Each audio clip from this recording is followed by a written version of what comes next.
are really gonna watch this, They ain't got nothing else to do. right? Word.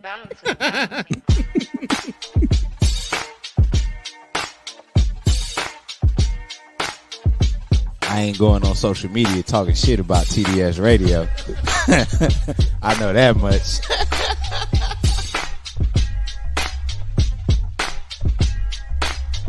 My man, Coach Block. What's up, cuz? How we living?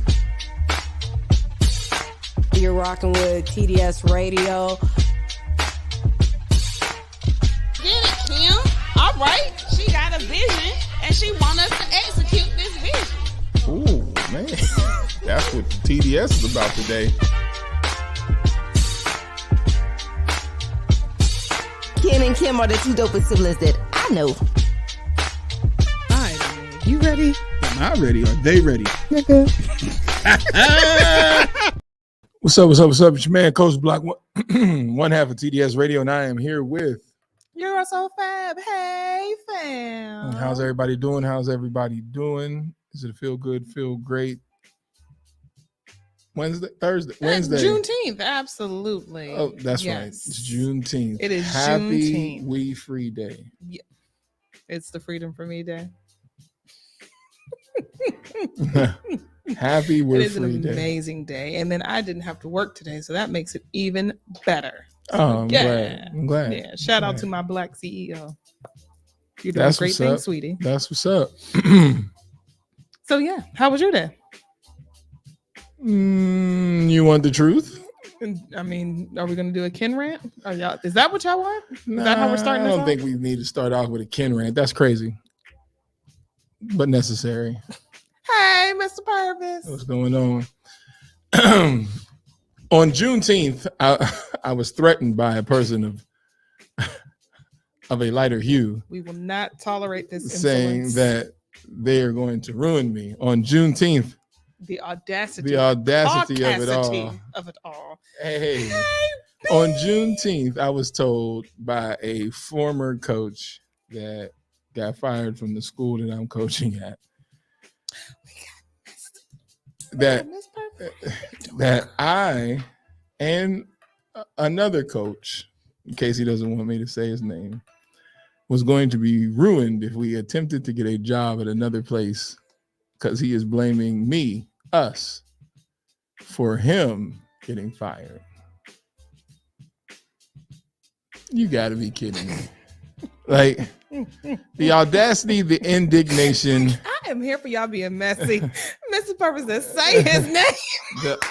the audacity and the indignation for one human being to think they have that much power is extremely Trump-esque type behavior to me.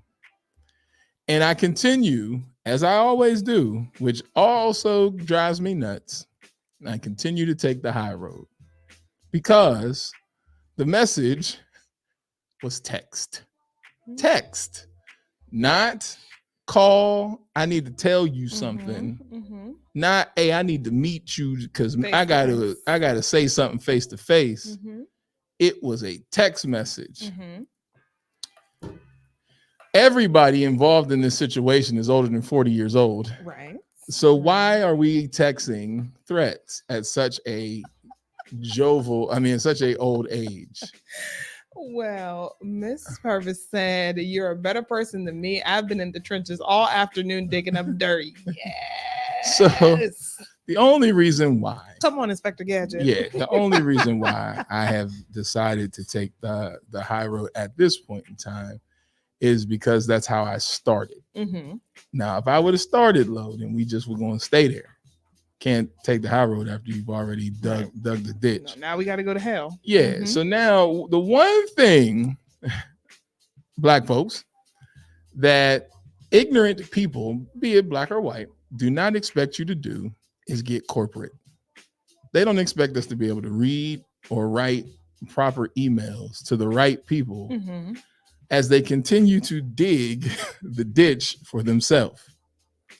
Well, nothing like a well-timed email so that we can, go ahead and get this situation done. And I chose to block said person on my social, not social media. I don't care about that, but on my cell phone.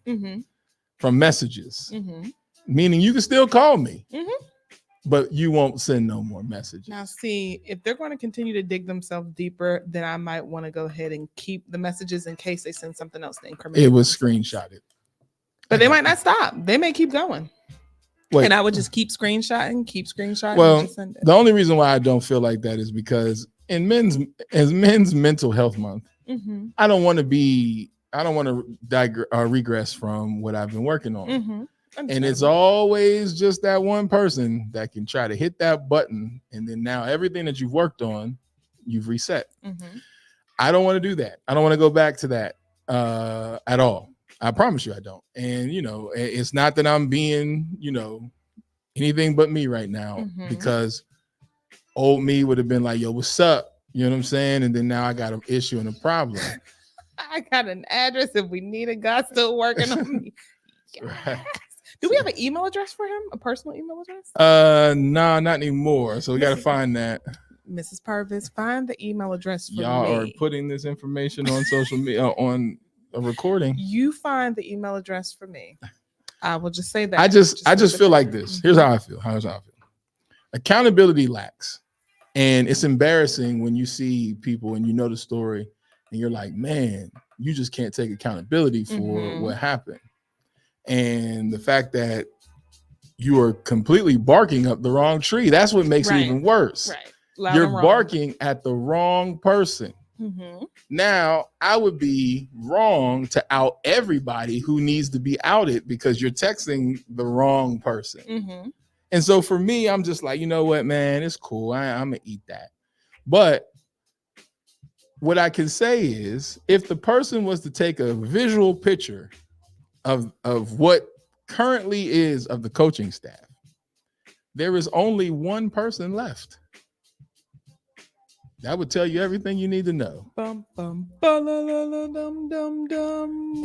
If everybody's gone, including me, and I left first Mhm.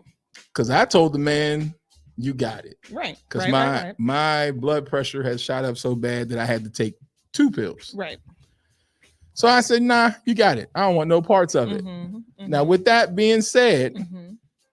if I'm not there and Purvis ain't there, Mhm. and then even your homeboys ain't there, Then who do we blame? then there's only one person left. Mhm.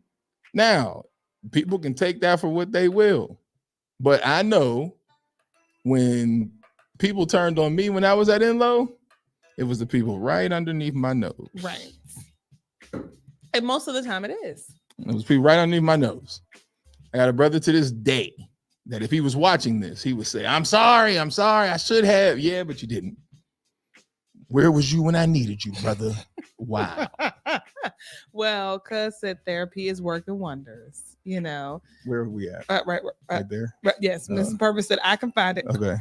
Therapy is working wonders, and CC me on that. Yeah. And see, that's the other part. Mhm, mhm. It is the audacity to think that you could finish someone. Right. Because what makes you think you have that power? High road. You don't have any power. You Mhm. thought you did. Mhm. And maybe at a time you did. Mm-hmm. But right now, Your name is garbage, and your word is garbage. Your Hey, man. reputation is garbage. hey man, when you starting to pile up the fires, people want to know what caused the flames. Mhm. You see what I'm saying? Like, so you got some things. You know what I'm saying? That's why for me, it was better at the time that things went down to walk away. Mhm. Provision. I've been in these situations. And you know what? We're going to get to birthdays. Do you know what? I'm sorry. Let me cut this off. Oh, people are still cutting up? Yes. Oh, okay. I hope it's not that. We know better. Go ahead. Desperation. Yes, we could. You know what makes this situation worse? I could understand said person being mad at me if this was during the season last year. Mhm. You know why? Because one of the administrators who was over athletics, who is now no longer over athletics or anything at the school, he's been dismissed from his position. Wonder why.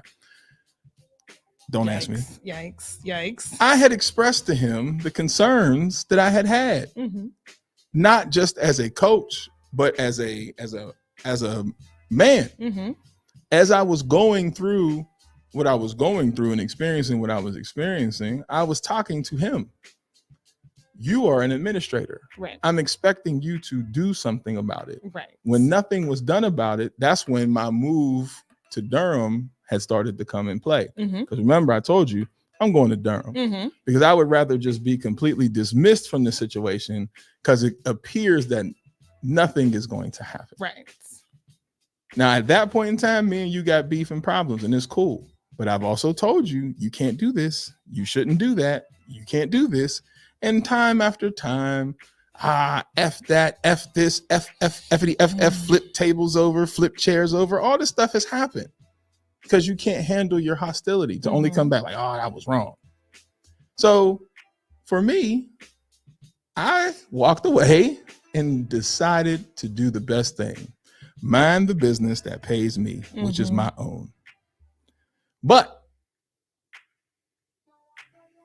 once people ask me a question, to cover things up, you would be asking me to lie. I'm not going to lie for you. I can dig it. So you're mad at the wrong person. Absolutely. Because I know one thing, you wouldn't lie for me. Oh, hell no. So absolutely not. If you're not if you wouldn't lie for me, then what makes you think I should lie for you? Right. So when asked, I'm going to tell the truth. But you're upset about that. And I can understand. I get it. But what makes you think that I owe you any sort of loyalty? That was my next point. I don't owe you anything. Yeah. And you don't owe me anything. No. Because when I said you got it, it wasn't like you said, oh, well, come on. It was trying to use my health against me to not come back because you wanted to squeeze me out. Well, you should just take care of yourself. And man, I know what I'm doing. But I smiled, I laughed, and I said, you got it. And so for the remainder of the season, I was not even there. If it was me and I was on the attack, that's when I would have done it. But as time progressed and things move on, whatever. But there was something that you said or done that caused that fire to ignite. And then you're in a space where people don't like you. And obviously you must have thought that you've done something wrong to be like, well, I need to go back to this person because they are the one that ousted me, for lack of better words. Like you know what you did. Yeah. Well, yes, you know what you did. But it was said that it was blown out of proportion because a person who was close to the situation actually made a long post on a coaching website and said that, oh, this was taken out of proportion. Not that it was not said, right? But it was taken out of proportion. Now, I don't know what racial slur is taken out of proportion. And then when the racial slur was said to said staff members, not everybody co-signed that. Like, yeah, you're right. Some people were like, whoa, yeah, this is too much. This is my experience. And so when I said, hey, man, you can't say that. These are the parents that buy tickets. What are you talking about? I don't give a. This is when we were everybody was in everybody's face. Hey, man, you tripping on that one. And you can see the chain of people who also liked that comment. Right? So then now those same people are the ones that now abandon ship. Because you were never there for the kids in the first place. Right. It was more for your ego. It was more for the fact that you keep saying you have only a few years to retire and then you want to ride off to the sunset. At the end of the day, I'm gonna tell you what I told him at that time. Things have changed from the dinosaur age of when we coached. And either you get with it or you get out. And I'm on the fence because it only takes one wrong comment to a kid and your ass is on ice. Right. And I don't know at times if it's worth it when you have kids who are used to popping off at the mouth. Mhm. You get what I'm saying? Like popping off at the mouth is what they do. But then when you pop back, then now all of a sudden they want to go tell. And they become little kids again. Mhm. Now that's my dilemma. The other person's dilemma was racially driven at times, which is out of control. And ignorance, right? Oh, the list goes on and on and on. Mhm. So this said person wants to go to war with Block. But I am the king of, you can't fight somebody who's not going to fight you. Right. Why would I do that? There is a huge world out here. And even the state of North Carolina is pretty big. And you're in little bitty wherever you live. And you think you have the power to control everybody else's decision on what they think about me. As if I care. Mhm. I don't. Like, it would be if I was like a young coach in the world, and I'm like, oh, I don't have proof of what I've done, and da-da-da. That's when you care, right? Mhm. But when you got not only kids that are grown, parents, you got NFL players that'll co-sign you and all that other stuff. Do you think I care about what you say? Right.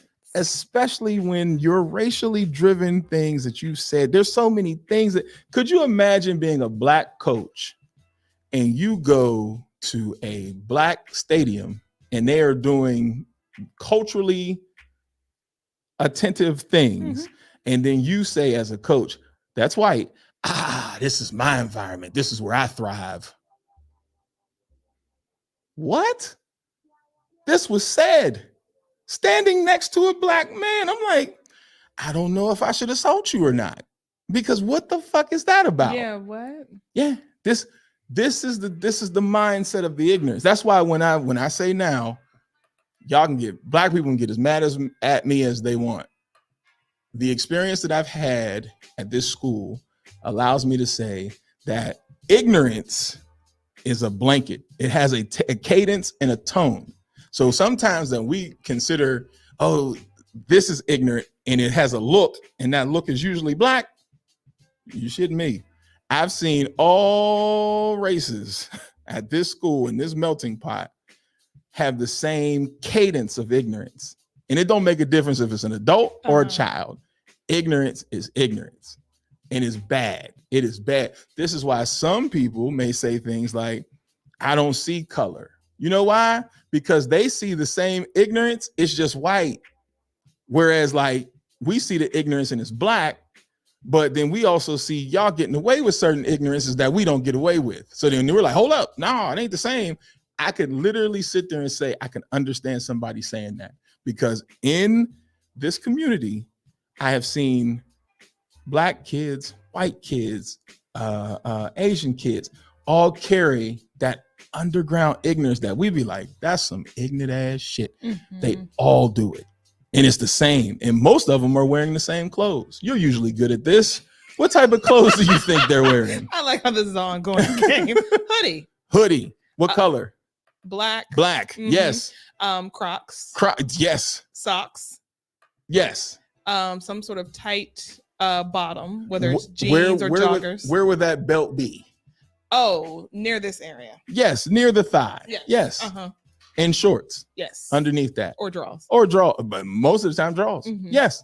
Now that hair in the face sometimes. So then for our white kids, at times it's a swoop. For our black kids, it's Locks. Dreads, and they hide behind them so that you can't make eye. They're twisting. Yeah, and so you can't make eye contact. This stuff is real, and I sit in this room every single day, and I see it one after another, and I'm like, nah, this cadence is carried by the kids. Where are they getting this cadence from? You get what I'm saying? Like, and it's bad. I'm not gonna lie to you, it's bad, because those kids then have roots, because they have friends, and then at times they influence, and then at times they don't. But that's going to be dependent on how strong the parent force is. You know what I'm saying? Like the relationship and the communication that we were talking about yesterday. Right. The weaker the connection, the stronger the influence from the negativity and the Mhm. ignorance, which is wow, because you can see kids change throughout the school year. Mhm. Well, it ain't no different for the adults. So the same thing. You give somebody some power and some influence over a small group of people, and then they think that they run everything, Mhm. forgetting who you're talking to. You're talking Mm-hmm. to other experienced people who know better. So you can take that ignorance and shove it up your butt. Your ass. Yeah. Mhm. Try not to be that way. I will. And it's the truth is the truth. We have a lot of comments. I am sorry. We got Mr. Purvis said no because he definitely wouldn't lie for me.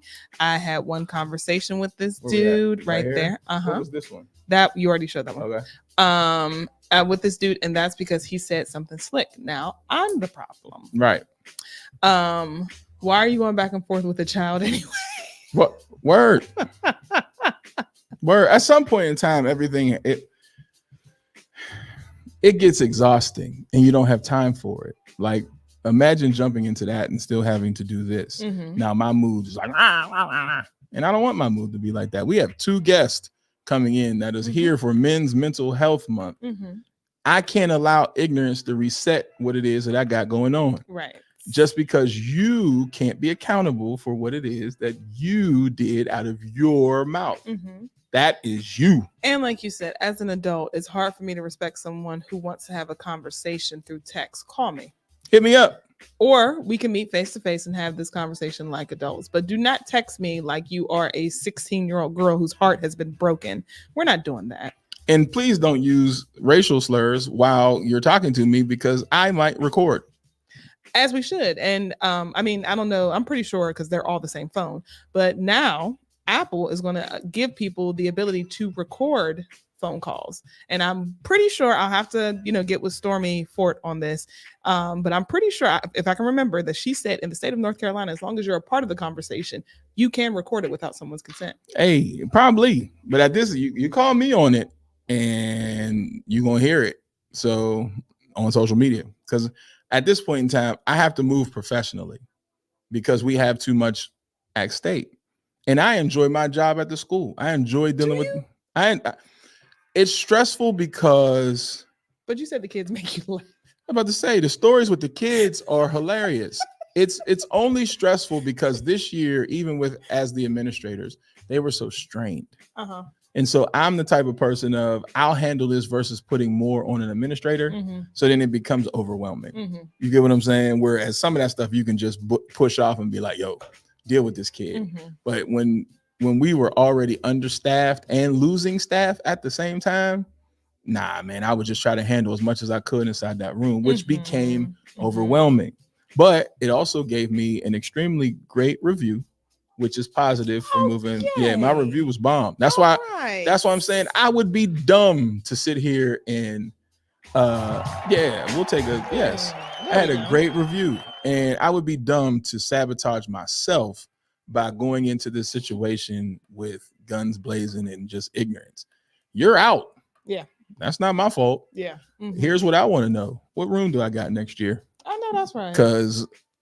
And them kids are gonna be so excited to see you. Yeah, because most of them don't think I'm coming back.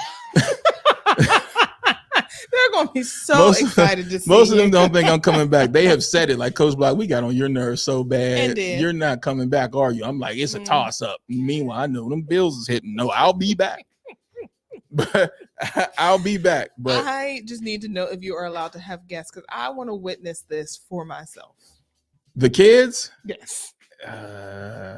You can have guests, but it would have to be like a valid reason. Like you can come if you're helping us with we're about to start a mentorship for the through the BSA. Oh, do work? Ugh. Okay. But I'm saying if you come in as if like a person who is helping, then sure, yeah, you can come in because you're helping with a club. Okay. Like a random person just walking in the door, like, yo, I need to see my brother. Yeah, no, that ain't hitting. And that's what I mean, because that's not typically what you can do anymore. I know that's something that we could have done in the back of the day, but now not anymore. Accountability. Oh yeah. Well, yeah, I called, but I'm a black Yeah, that shouldn't be funny. Yes, hand claps. They think they have to keep it together next year and stay in class. Yeah. After that, I was listening to Mobb Deep. There's a war going on inside no man is safe from. That's true. And you know what? That is another thing too. When people try to act big and bad and want to lash out at people, you have no idea where a person's mental state is or what they may have been dealing with, and things could have gotten so bad. Yeah. You know, so to be that ornery, or to really just, you know, have that much audacity to say, I'm going to send you this text message, or I'm going to have a conversation with you and I'm going to cuss you out on the phone. Do you know how everyone is one moment, one instant, happening away from just losing their shit? So I would really suggest that people just go sit the hell down somewhere. So the person who can testify to that is the head coach of Enloe right now. Before he was the head coach, he was one of my biggest hecklers when I was at Enloe. And when I called him about the heckling, because I can take it when you're talking about me, because I'm an adult. But when he turned that lens to them kids and I called his ass and cussed, I cussed him out so bad the next day, because his dad was a substitute teacher at Enloe. The next day, his dad came to me and said, you ain't have to cuss him out like that. Yes, I did. Oh, and you can get cussed the fuck out too. It was without the cuss words. It was like, but you can get it too, because y'all are just disrespectful. Now, that's what I don't want to go back to. I know. When I cussed that man out, I cussed him out. You ever cuss somebody out so bad you end up feeling bad later when you calm down? I cussed that man out to the point where my fiance looked at me and was like, do you need to take a minute? I don't need no goddamn minute. I want to know one damn thing. You better know who he's talking to. Because here's the thing. Once we go from the cuss out, now my hands get hot. I'm ready to fight. Yes. And so now I got to see you. And so what? James Perkins, who you'll meet, who is such a pleasant gentleman, has done so much work with me that I can't do that. You know what I'm saying? I am not in the space to take that. Because if I reset, I don't know if I'll ever be able to get back. And that's why I'm saying people have to be very mindful of a person's mental state, you know. So wait. I think so. Yeah. No. Next one. I'm down, Mr. Purvis. Cuss, all hands on deck. The big man voice. Yo, when I tell you I cussed that man out so bad.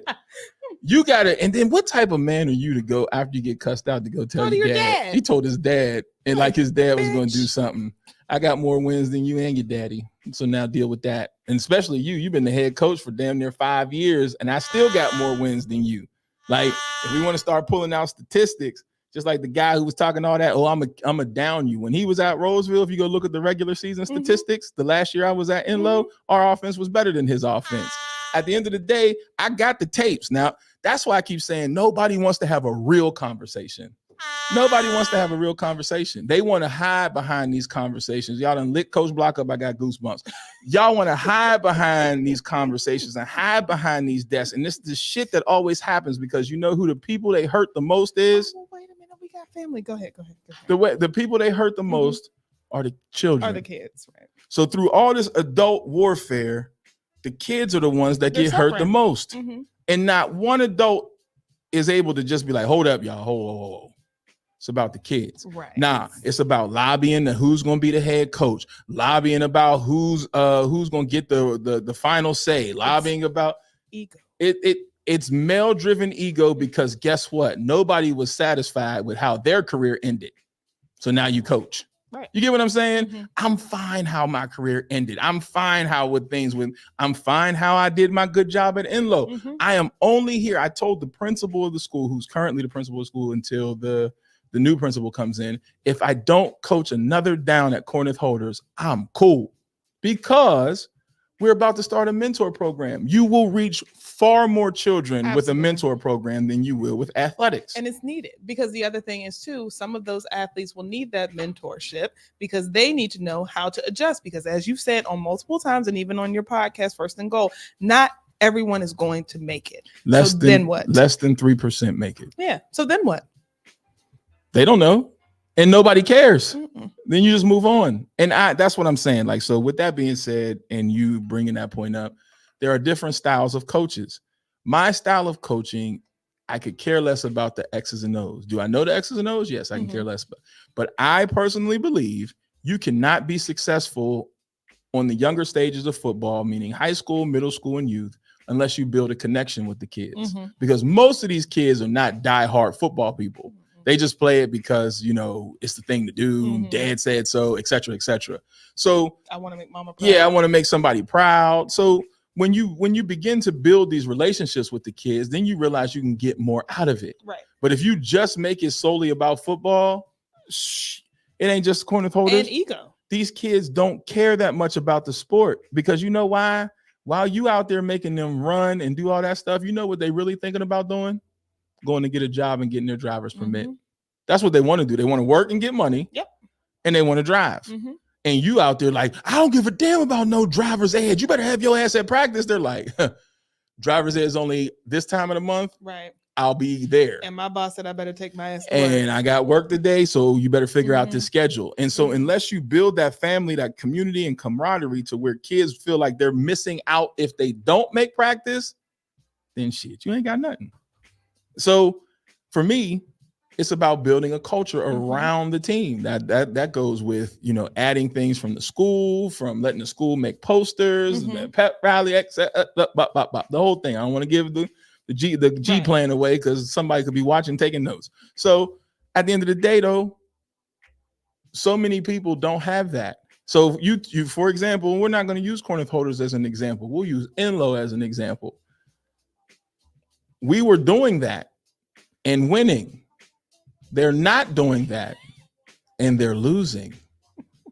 So you tell me, y'all can get mad. Oh, his philosophy is full of shit. Da da da da. I promise you, if you follow the philosophy I say of building relationships first, the kids will go through the wall. We had average kids that played phenomenal so that they were able to get the opportunity to have scholarships. That's what the difference was. And people had seen the progression of their growth. Yes. And the kids wanted to do more so that they could be better, so that they could be a part of this community. But once again, another hating ass dude who couldn't understand why the football team was getting more clout than other people, clout that was earned because they were the ones in the community. They were the ones doing this stuff at the middle schools and elementary schools. They're doing everything that nobody else is doing. Whoa, he think he run everything. And then I get another person who wants to hate. He think this school is his because what did they do? And it was an honest mistake. There was a picture in the school of me and Hamilton. Now, Hamilton's the black kid that went to Yale, and don't get me started on the hate that he received. So there was a picture of me and him in the middle of the school. Well, here's what they didn't know. That wasn't me. It was Coach Lou. Oh. So for years, these people thought they were honoring me, and I just walked past laughing because you're not honoring me. That isn't even me. That is Coach Lou. Think about it. This is how lost they were. It continues. Keep laughing. It continues. They called me when they took it down. Coach, it's a terrible day. Why? I don't even work for y'all no more. What are you talking about? Because they took your picture down. What picture? You know, your picture, the picture. I said, man, I promise y'all, I never had a picture in the school. They never had one. Yes, you did. Yes, you did, Coach. All right, what picture? Take a picture of the picture they're about to take down. And it was the one in the atrium.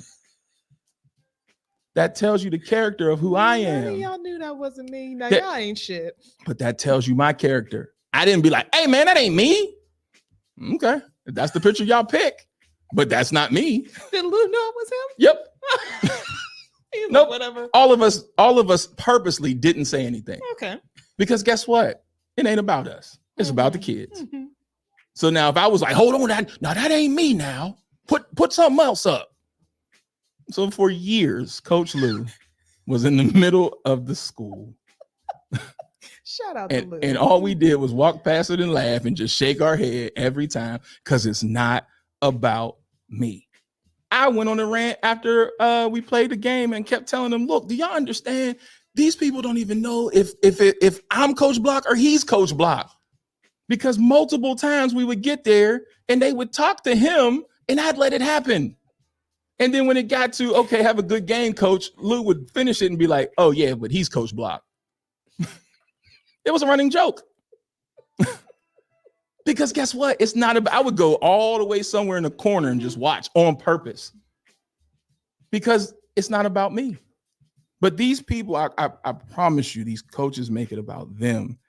If I'm a parent and I'm looking for a place to place my child in athletics, it would be somewhere where I see a coach put the kids first. If I see more on social media about a coach than I do the kids, I'm not messing with it. There was remember that whole time I was taking pictures and I was hiding my face. I would put the bill of my hat down because I didn't even want people to know who I was. Because guess what? It's not about me. Now I encounter a whole crew of people who only made it about them and then wondered why it didn't work.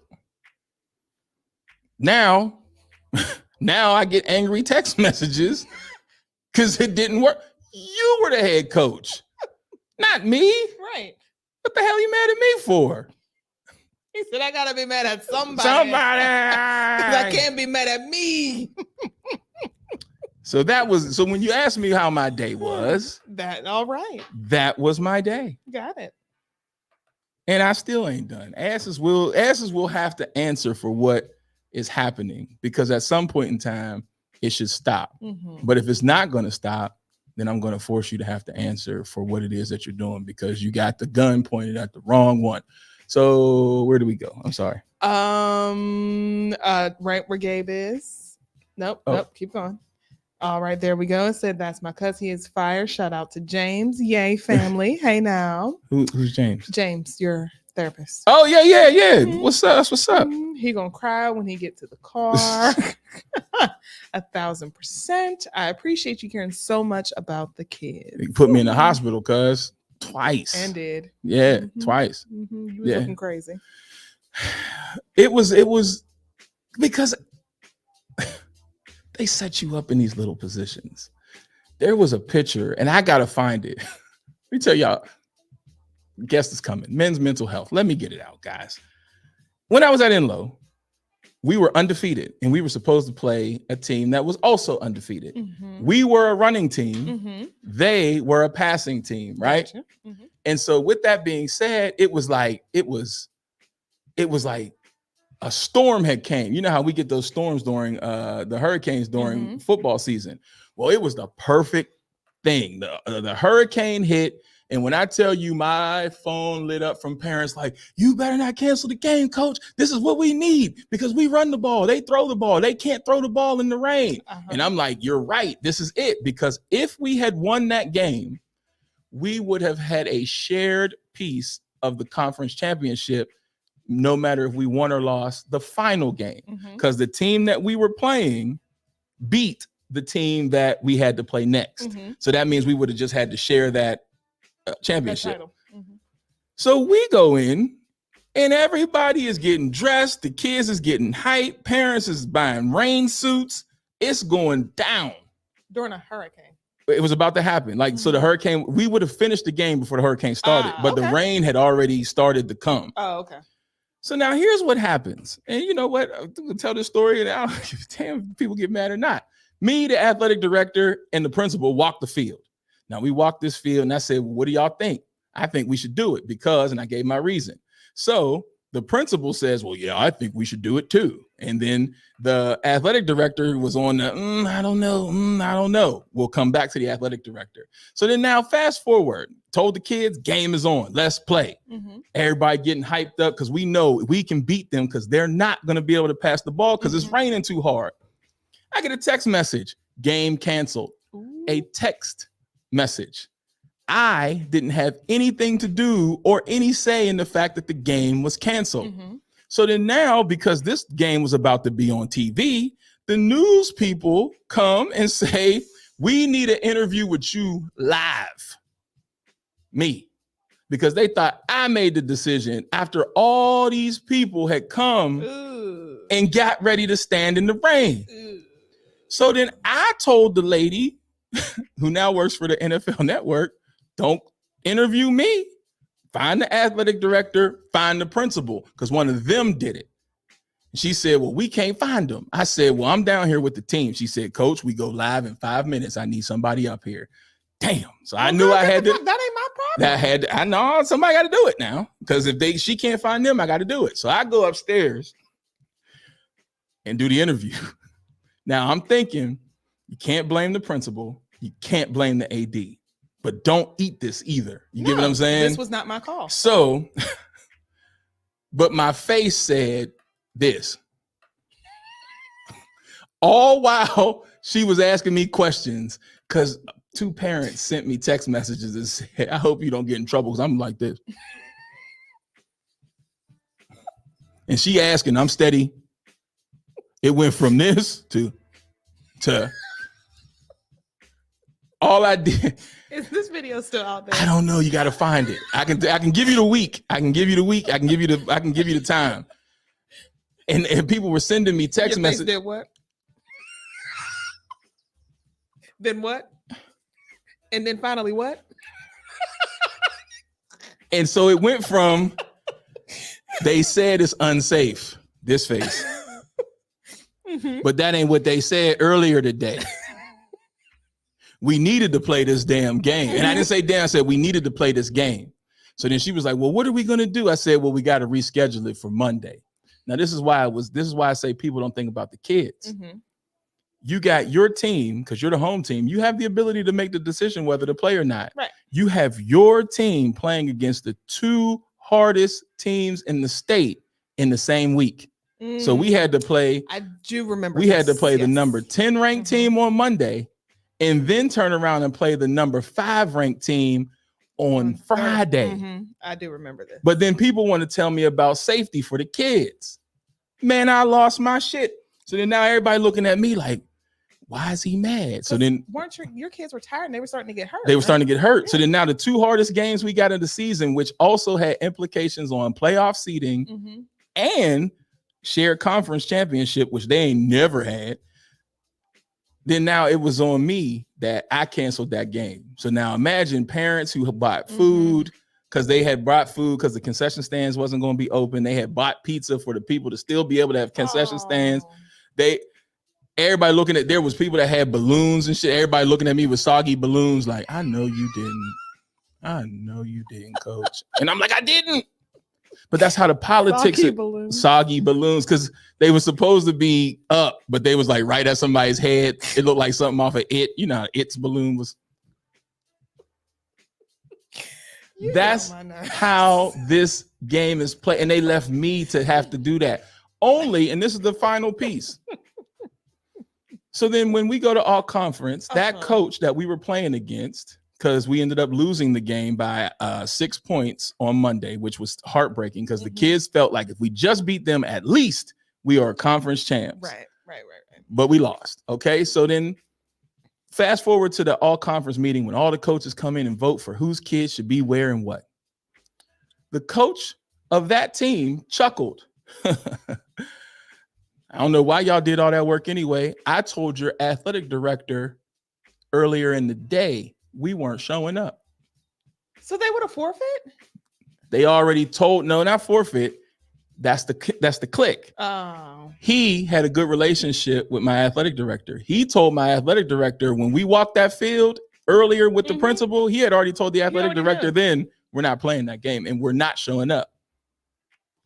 He already told him. He told me and GK, Coach Gerald Kennedy, that to our face. When I tell you my stomach dropped and I turned as white as this backdrop because I wanted to fight.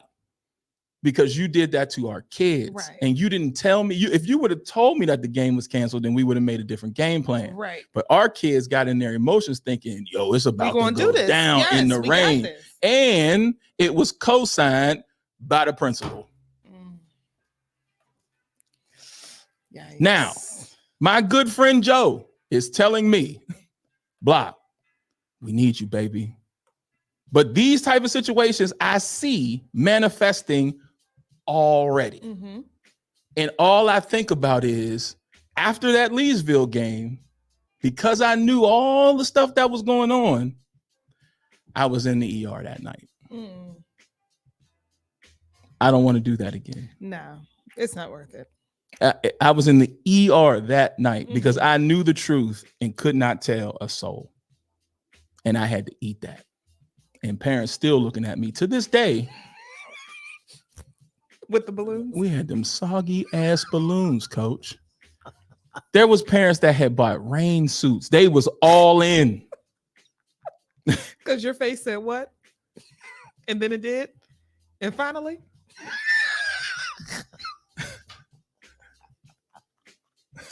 I have to find that damn interview. I promise you.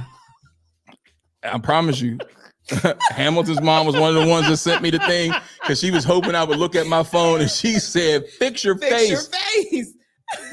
Then Miss Dublin, the school secretary, told me again, fix your face. So every time I'm looking at my phone, because I was holding my phone and you can see it lighting up on the broadcast, it's somebody else telling me fix my face, but my face could only go from to. What the hell are we talking about? Not knowing that he didn't already decided that this game was. This game was already decided. Oh God! Hours before our kids even got there, or parents got there, or news got there, because it was going to be televised. And that's why the AD was probably hiding. And the AD hiding, they left. Oh, it gets even better. They left. They were gone. Wow. They were gone. So you knew you weren't. They left me to deal with that situation by myself, and the only thing I could say was, I think it's about player safety. I don't know, because the storm is coming. We don't know specifically when. Maybe it's player safety, but I didn't make that call. That's what I said. So then once again, that's why they get mad at me, because it's like, you ain't lie, boy. You supposed to get on there and talk like we told you to talk. You didn't communicate with me. How am I supposed to know when I have a news person in front of me saying I got to go live? Because there is a coaching cadence that, we hear these athletes and these coaches say the same thing week after week after week after week. And the one time they break and say something real, you need to be happy to be in that position. But it's like, but I just want to tell y'all what really happened. We don't care what really happened. You should be appreciative. So then you hear coaches say the same thing over and over again. The first time a coach says something like, well, I really didn't agree with that. It wasn't my decision. You'll be in the office like I was Monday morning. Yikes. But then, never mind. I mean, you got about a couple minutes. We got our guest here, but because I'm just saying, like, how, if you want me to be on your side, you have to tell me what's going on. I'm not just going to ride with something without knowing what the hell is going on. Correct. But you've done such a good job to this point. You got it, buddy. No. Yes. Because I was under the impression that the game was happening. So then now you're sitting here saying it's canceled. Why didn't y'all tell me? Why didn't anyone come down? Well, because he can't say that game got canceled after you told us everything was good, because the reason for it being canceled has nothing to do with our school. You're buddies with the guy from the other school. Now, had the team not showed up, then what? You already wrote the paper. He's the AD. He already wrote it to the papers and everybody, and to the school district. Canceled. So it wasn't like they forfeited. You had already canceled the game when we went out to go walk the field. So that's what I'm saying. What was the big secret? Just say I canceled it. And he could have even said the big secret. Well, because at that time I was fatter and angrier.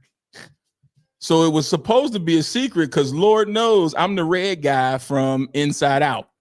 What? You canceled my goddamn game and these kids?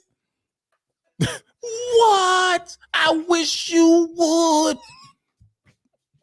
They knew it. I was a walking time bomb for those kids.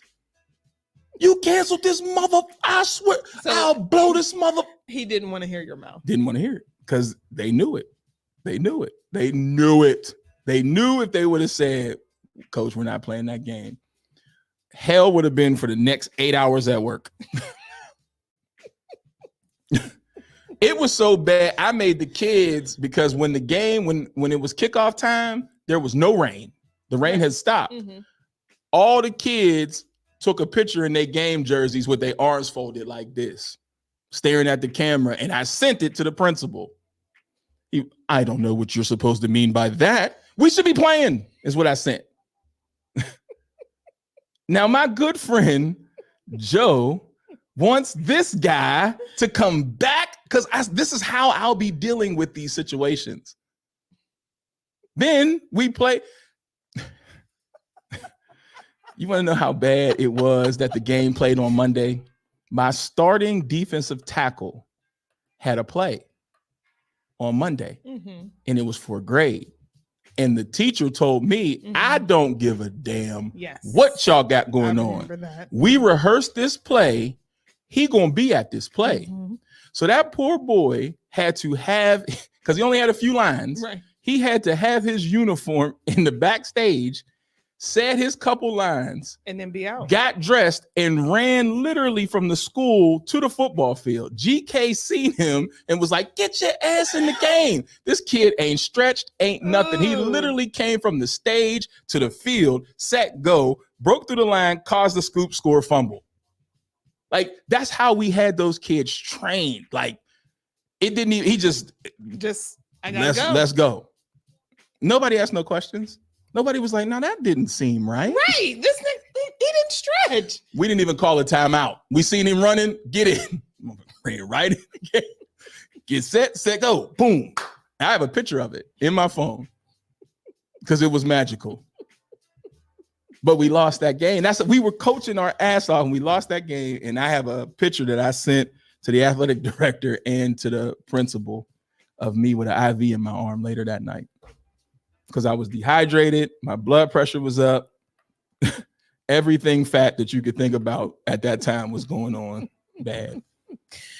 Oh, y'all ain't making this all right, no so better. Where we at? And then we got to get our guest in. Where we at? Mrs. Purpose. Right here? Yes. She said, my mouth is big. I've got your back and I'm not afraid to go 10 toes down to any of them, AD included. I know that's right. Do the face again. Because then we started here. Then we went where? And then we finally did. Literally, y'all. I got to find the screenshots. Scooby-Doo face, that's foul. She would have been interviewing somebody that next morning. I'm not taking the fall. That's how I feel. I'd be like, that's not my problem. It's just not, you know. I had to take the fall, man. Trap High School Musical. Word. He really came straight from the, yeah. That's those relationships. Yeah. I'll punch everybody in the face for you. Jesus Christ. Ma'am, we cannot put these up. This is evidence. Yes. But yeah, but that's what I mean about, you know, creating those bonds with those players to where this dude was able to transition like that. You know, that takes time to build that. And patience. And you have to really care and really understand the wiring of the student athletes that you have to get to that level. But the one thing that my good friend Chuck said, and he because he can't stand Enlow to this day for how things ended. You can't outcoach bad administration. I know that's right. Come on. If the administration doesn't care just as much as you, you'll never win. You'll never survive because they're going to always make roadblocks to be able to do the things that are necessary for the kids. Because like you said, there's egos involved. And for me, even in an interview, I would say the same thing. At somewhere, we would all have to check our egos at the door to realize this is about the kids. I don't care where anybody is from. Don't give me that. Don't tell me that you're from this place and this is how you do it, that place and how you do it, and that place and how you do it. This school needs a culture that is specific to them. And so it may require you and all of us old coaches to take a step back and look at the new age of athlete, because that's what we got. Because they don't, a lot of these kids, some do, but a lot of them don't have financial troubles. Well, that's the number one thing that you preach to a kid. You want to go to college? They looking at you like, well, we have a trust fund. Right. My dad and mom own businesses. Our house is $250,000 and more. You're like, you want to, because you can't say you want to get your mom a house. We have two. Right. We have a rental property. Yeah. You'd be like, well, you know, there's no passion, you know, because it's like, I don't have to do this. Nah, you know, I got to do it. So now, is this the last comment? Enlo been trash ever since. Shout out to the Bulldogs. And now I'll put it to you like this: the Bulldogs never whooped my ass, so you can go look at Max Prep and Who you are can the see it Bulldogs? right now. Southeast Raleigh. Okay. They never whooped my ass. I can promise you that, like ever. And so and there was things that people were mad about like that, like you know what I'm saying. Like their Enlo is happy with losing. When I was winning, their faces was like, "Now this ain't supposed to be like this. At least not with no black coach." But then some of them got to the point where it was feeling good for them that when they did lose, it was like, like relax, man, relax. And I took them out of debt. Yeah. I took the actual athletic program out of debt because we had games that sold out. We had great fundraisers. We were making money. You got to understand the business of this too, because you don't want your kids to look raggedy. I remember the first game we had holes in our jerseys, and on high school OT, you could see the hole. My receiver lined up, and there's a hole, and they said, "Damn, that 9 is worn out, ain't it?" I said, "See, you ain't gonna have my kids discussed like this amongst People ain't adults." Was it worn out? It was. You could barely see it. It was like the lick 'em stick 'em numbers. Like, so the ones that peel, it was all peeled off. Somebody gonna be like, "Damn, that 9 is worn out, ain't it?" Andy. I took that comment to the principal who was over athletics and said, "We need jerseys today." That 9 did been through something. That 9 then had a few seasons, didn't it? Like, people are the worst. so you're advocating on these tips for kids to be able to just look a certain way. You know what I mean? Because you have to care. Because some coaches are like, "I don't care. Run with it." No, that look good, play good, play good, pay good. And it's a sense of pride. But when you're used to losing, you go ahead and put that 9 on that look like it been through a couple wars. Jesus Christ. We have got to switch gears. We got guests. Hey, y'all appreciate asked for it, and y'all got it. And I'm glad y'all stayed with me. And all jokes aside, the kids need coaches that care. This last year was garbage. I miss Coach K so much. And the team of coaches he had in place. It was like family. They need that again, a sense of family, not ignorance. Y'all just keep laying it on, don't you? I mean, it's a sacrifice. It's my hospital bills. Yeah, that's what I'm saying. It's a sacrifice. It's a sacrifice of your health, your mental, and your business ventures. It's tough. So I was out there today, like. Speaking of business ventures, all right, nigga, we gotta switch gears. We got business to handle. We got guests that are here.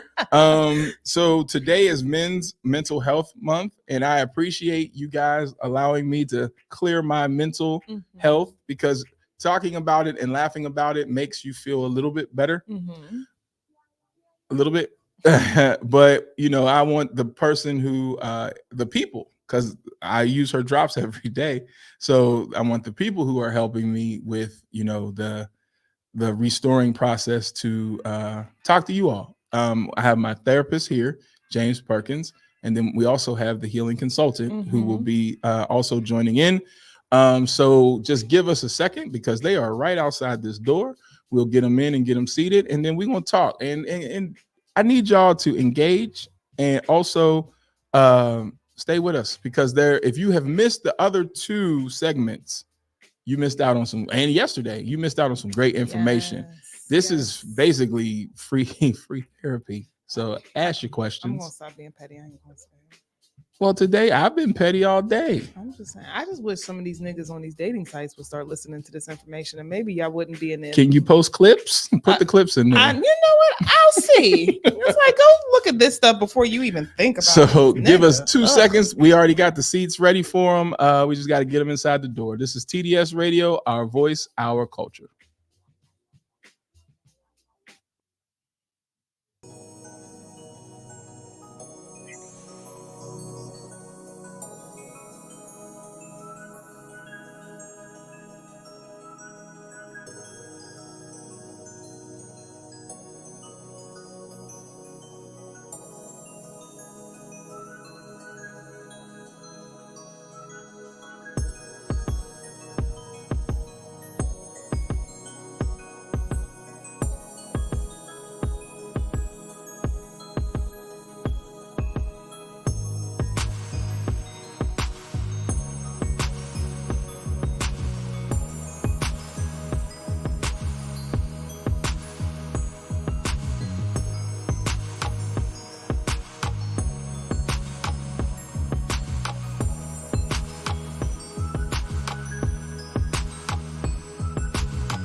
Now don't knock my ass out with this damn color. It won't go backwards. I promise. So we're live. Hey, what's happening, everybody? It's your man, Coach Block, one half of TDS Radio. Auntie V showed up. Told me I better not knock her ass out with this corner. I was gonna say, don't do it. I was gonna say, I I'm won't. sure y'all heard that. No, I won't. Yeah. I won't. I'll make sure. Don't make There we me go. like Cool. on like radio and have audio and visual. No, we good. We good. I promise. I mean, put a chokehold on you. We good. I promise. So make sure everybody make sure if y'all can't hear us, just tell me, because I know how y'all get sometimes when we move and adjust things. Everybody, I can't hear. Tell us you can't hear right now. But to my left, you have Auntie V. Yes, the healing And when I was telling you guys about all the reprogramming that I've been doing, James Perkins, the guy who's responsible for Coach Block not being angry so much. So this guy gives me the tools, she gives me some tools, and we balance those two out to make sure I'm not at school like I'm gonna choke somebody. I feel it, but it's just like, you know what, not today. Not today. Makes it a little bit easy. So for those getting you caught up, last week we had just talked about opening up the tabs, and this week we are going to discuss refresh and restore. So now that we've identified the tabs, now how do we restore ourselves after we've noticed that there's an issue or there's a problem? But first, I didn't know, did you want to do the messy letter? We can go ahead, loosen, shake some things. All right, let's do the messy letter. So, all right. Well, is James well aware of what the messy letter is? Have I told you about the messy letter? I don't know. I'm ready. Okay. All right. So the messy letter is usually when somebody writes in and they give us a relationship question. 10 times out of 10, they want to stay anonymous, but they ask us usually by the end. Sometimes there isn't, and we got to kind of decipher what the question is. But most of the time, there's some form of question at the end, and we answer it. But usually, they're pretty messy. Yes. So you guys are the professionals. So let's hear how you already got the tone. Yes. Let's So let's go ahead and knock it out. This is the messy letter. Okay. Here we go. It says, I am a 42-year-old male, and I was dating a 41-year-old with 6 kids, all from different fathers. I was really in love with her, but I couldn't get with her. I couldn't get her to better herself more with the situation she was in. I moved in and was living there for 3 years. I took over the bills and just let her pay rent. Bills were pretty equal to what she paid for rent. Through the time I was there, I was also working to get my credit better than what it was. I wanted to help her get her credit right as well, because hers was kind of bad. In the beginning, she was working but lost her job. I helped get her another one. A year later, she hurt her foot and had to take time off. Doctor said she needs to let it heal for 8 weeks. It's now 16 weeks, and she's still out of work. I work full-time and a part-time job. I feel like she isn't making the effort to better herself with me so we could build and get a house. It's been frustrating. Am I wrong for wanting to leave her? She's not putting as much effort as she should. I'm going to let the professionals dive in that first. Yes. Yes. And what is so interesting is this is not uncommon. It's just that, thank you, brother, whoever you are, for actually reaching out. For sharing. Yeah. Literally. Because one of the dynamics, you're not wrong for wanting to leave. What I see most often as a cause in this specific scenario is his empathy doesn't have any boundaries. So when your empathy... I know. I know. Oh, wait, hold on. I got you. Yeah, that's terrible, sad thing. All right. Okay, let's roll with it. Health expert here. Yeah. So there's no boundaries on the empathy. So when your empathy doesn't have any boundaries, you set yourself up for abuse. But and this is interesting, this scenario, if it's so obvious that she was if she was unwilling to help, support, grow, and she was probably abusive to him, either physically or verbally, he would probably already made his decision. He probably want to sit in the letter. But because she most likely, to some degree, probably unconsciously, shows up, and this is not a assessment of character, but just what I generally see, as more victimized, that's probably his hook. And if you have come from a place, I'm actually I'm not gonna release that yet. No, I might give y'all a special episode. I'm little okay. So I tangent. I'm actually putting together a list of kind of archetypes that men would be drawn to based on their early childhood wounds, like types of women that they're drawn to. Okay. And one of those individuals that a brother who may not have had a very nurturing, supportive upbringing, he's going to be most often drawn to a caretaker. And so she may be very nurturing, may not be very helpful as in getting job fixing credit, but she's probably going to affirm him, pat him on the back. If she was probably more aggressive and assertive, like I said, he probably won't be asking this question in the first place. So you have to evaluate, hey man, he's trapped. Oh yeah, because like if like you're saying, like if the home is taken care of and meals are on the table and all those other things, like you said, he's just going to keep rolling with it. Making Because excuses. she's serving a purpose. Yep, She's because filling needs. because that's the thing is that it's a weird attachment. He's getting his need met by earning her approval and affirmation by doing these things.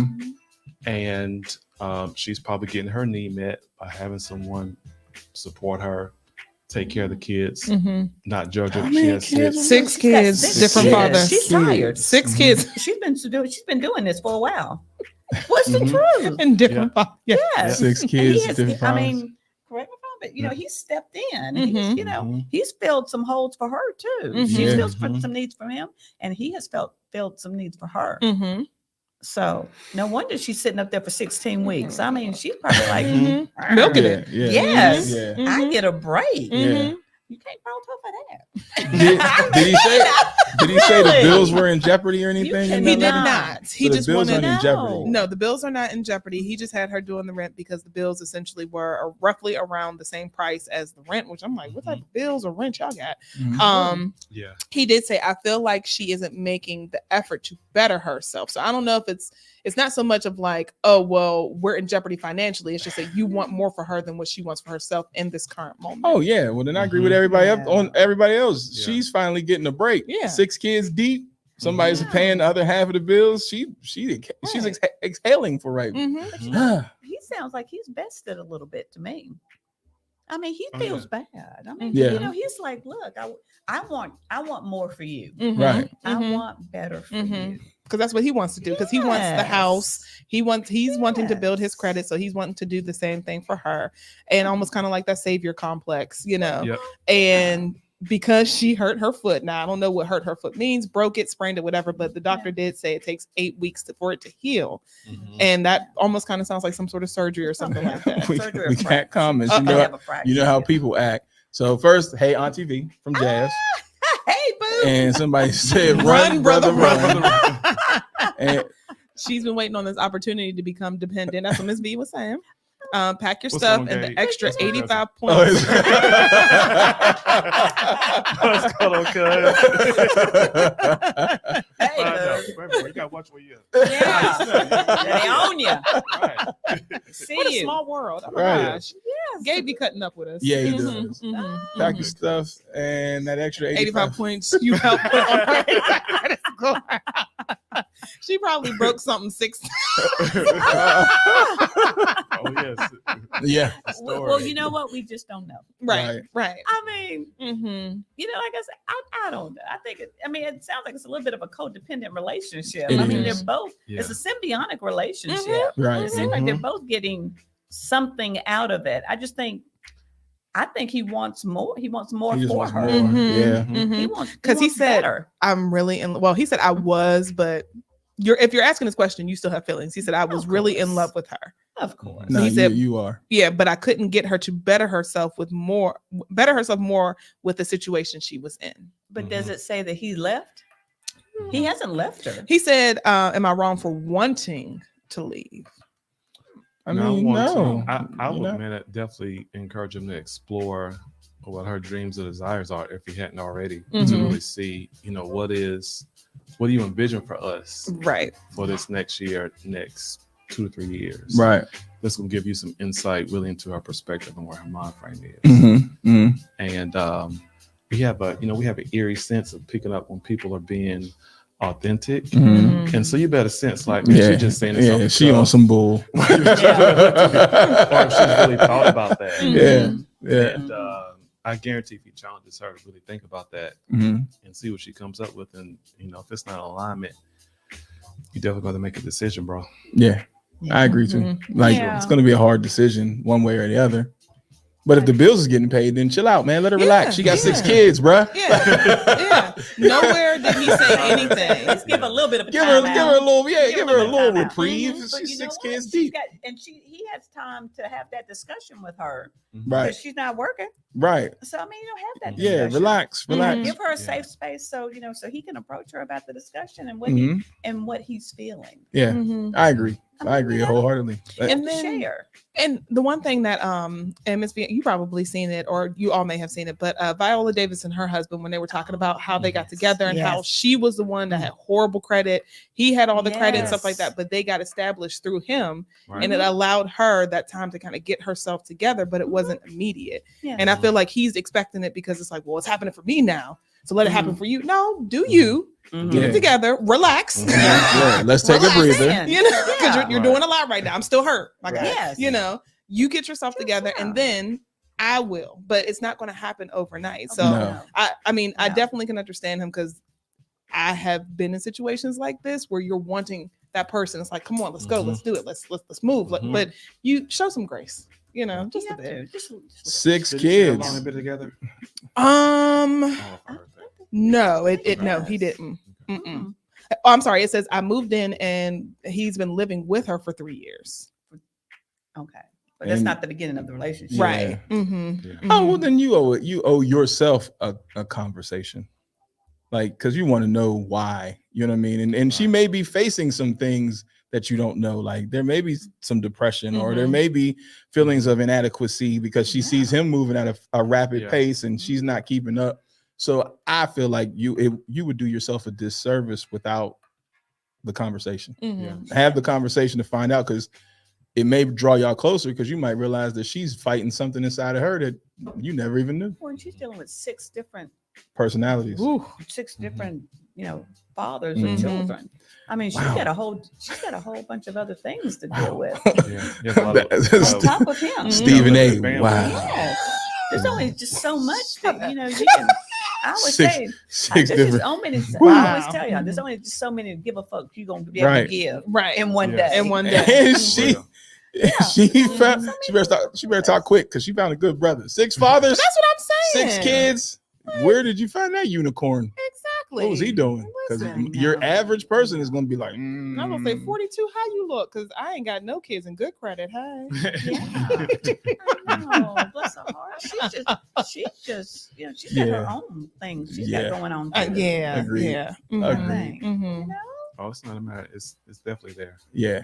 It's just a matter of what it is. All right. So then what's our final wrap up for him? Well, like you said, I think he owes himself a conversation, and really sitting and thinking about, because it does sound like you care about this woman. Yeah, it does. And I don't think it's worth throwing away over just because you want her to hit certain goals that you're hitting currently. That's not really fair. Nah, it ain't, because everybody's process is going to be different. We all do this differently. We all process things differently and at different speeds. Isn't that right, James? Different speeds. That's cool. Just got to get it clear and defined. Yes. Right. That's the thing. Yeah. The time wastes away when you just not when there's not clarity about what it is that we're actually doing. Yeah. All right. So then here's what we're going to jump into now. We're going to jump into the continuation from last week. And the specific title is The Healing Power of Closing Old Chapters. So let's go straight into it. So the healing, this is the title that you gave it. And the overall theme is refresh and restore. So what is this power? What does this power look like? What does it feel like? Yes. Let's talk about it. Yes. Yeah. I had this conversation with a client last week. I came in and I was like, man, you feel different, man. You feel lighter. He was like, yeah, man, my sleep has been really good. Man, I had a lot of more energy walking around. Mm-hmm. So I just feel lighter. Mm-hmm. And I always ask, I said, what do you attribute that to?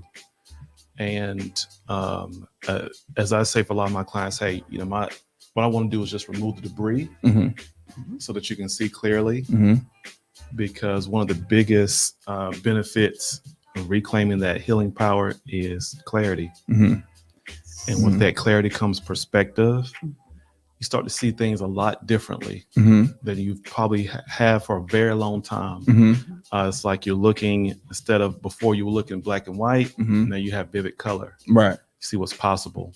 So one of the first things I'll say is the clarity. And when you have clarity, there's a whole bunch you can do in life because you're sure about what it is that you're pursuing, who you are, who you want in your life, who you don't want to engage.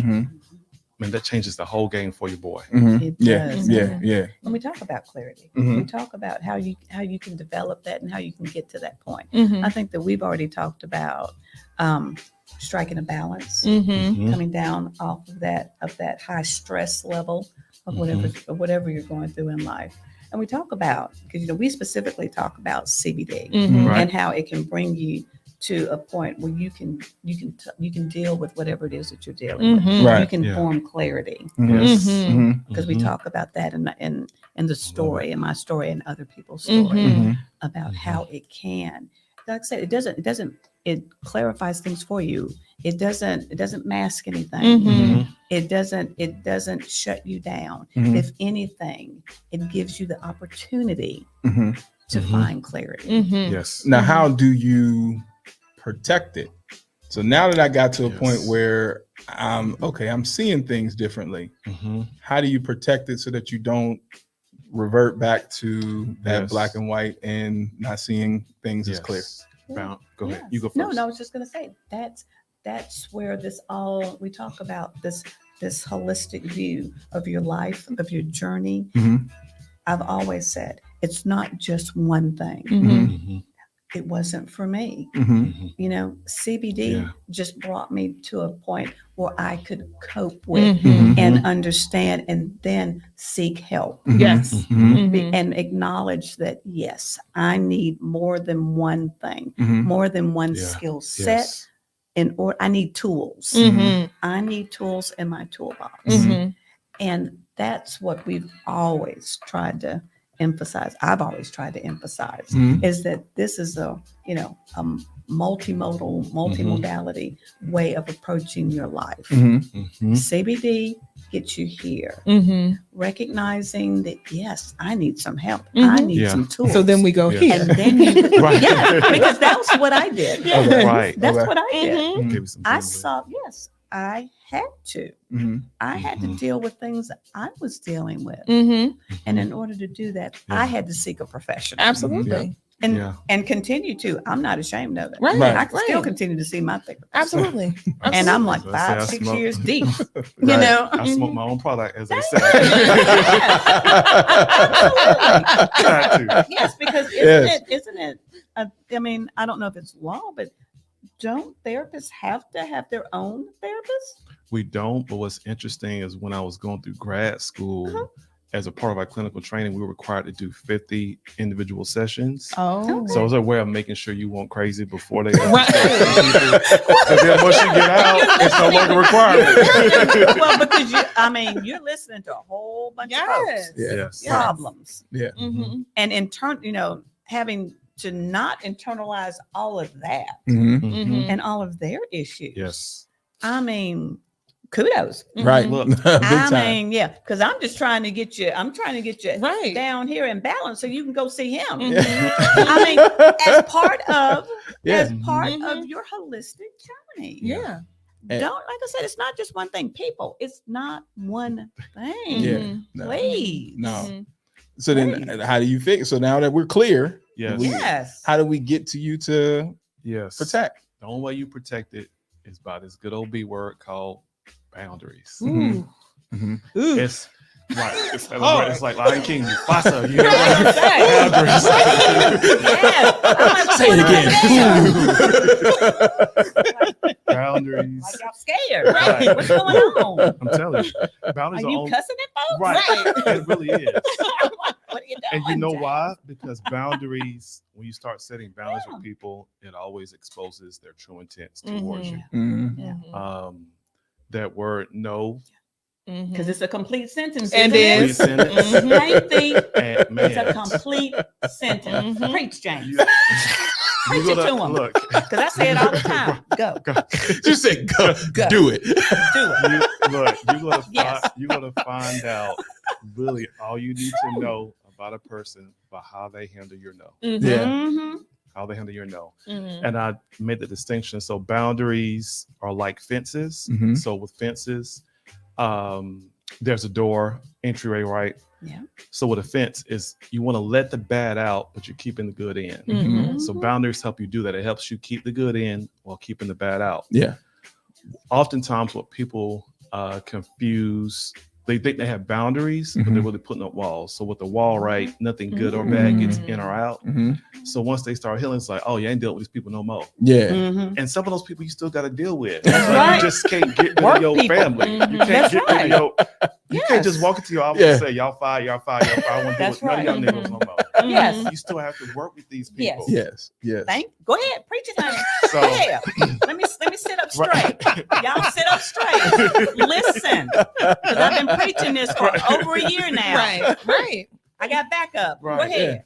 Yeah. So clarity, when you get that clarity, the way you protect is about boundaries. The reason why you need that clarity is because you don't want to be confused about what it is that you're responsible for Right. and what the other person is responsible for. Gotcha. When you're unclear, people can manipulate you out of That's your right. boundaries Mhm. because you're not for sure, hey, if this is a need that I'm All supposed to right. be meeting, All right. or if they supposed to be meeting it for me. That's All right. right. Or let me say it better way, if this is something that is a need or a want. Like we have as I say, boundaries, rules are for control of people. Boundaries are things that you're going to do in response to what their behavior. Yes. So you can say a boundary is not, don't talk to me that way. That's what we sometimes think a boundary is. It's not a boundary. A boundary is, hey, if you continue to raise your voice, I'm going to leave the room. So I'm not telling you what you got to change. I was just telling you this is my boundary. Yeah. That's right. And if you want to continue to talk at a proper level, we can resume the conversation. But if you continue this, I'm telling you now. So the person is not going to be unclear about why you walked in the room. Oh, you don't want to have an argument. You want to talk or whatever.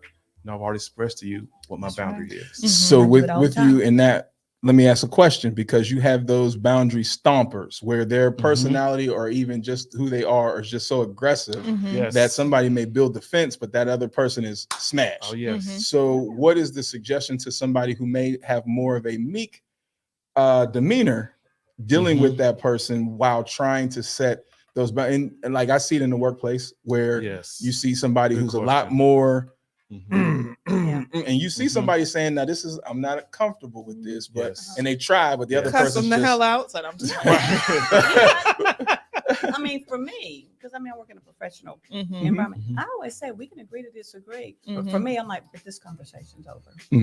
And I shut it. I mean, that's it for me. We can agree to disagree. I've heard you. Yeah. And we can agree to disagree. But this conversation's over. Yeah. And I'm either walking away, and it's not personal. Right. I'm just not going Right. to, I'm not going to receive any more of this. Right.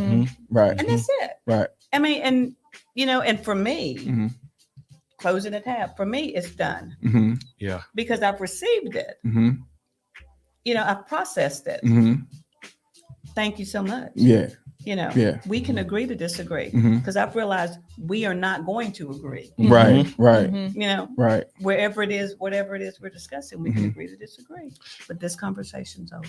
So is there a point that I've exited. Yeah, is there a point that And I person closed should the tab. identify in themselves where this is it? You know what I'm saying? Because like you, Oh, See, yes. I don't know. And the reason why I say I don't know, James, is that because me personally, I'm not going to take on Right. whatever it is that I've decided that we're not going to agree on, because there's no compromise in this Right. conversation. And so since we have, because I've listened, I truly have Right. listened to what you say. Mhm. I've tried to tell you my viewpoint or whatever. Mhm. And we have it's okay to be disagreeable Yes. and not be agreeable. It takes emotional maturity Yes. to disagree with somebody and still maintain connection. Yes. That takes emotional maturity. I think people sometimes, when they have a disagreement with someone that, especially to set a boundary with them, if they're not healthy enough, they start to now view the entire relationship through that one boundary, the person is, or that one conflict, primary conflict Yes. that they've set. Because for me, I can speak to you the next 5 minutes and have a completely, we can have a relation. I mean, because for me, it's done. Right. Yep. We've agreed to disagree. That's fine. Yeah. We've stopped the conversation. Right. Okay. Whatever else is coming up, that's what it. But you're right. You do. People like, cop an attitude. And and I'll say, what is this? Yeah. What is this? What is this? Right. Because because I don't understand. Well, Miss Faber, no, honey. Yeah. What is this? So you're a good example of a person who probably can regulate themselves internally and move on. Where some people, what we call flooding, is where they're so emotionally flooded because of the conflict, it's hard for them to move on. So for you, it's like, okay, we've had the conversation. Yes. You want to get some ice cream? Yes. No, I need some time. Yeah. Yes. But you know what? If you say to me, you know what, I need some time. I got to process. Okay. Yes.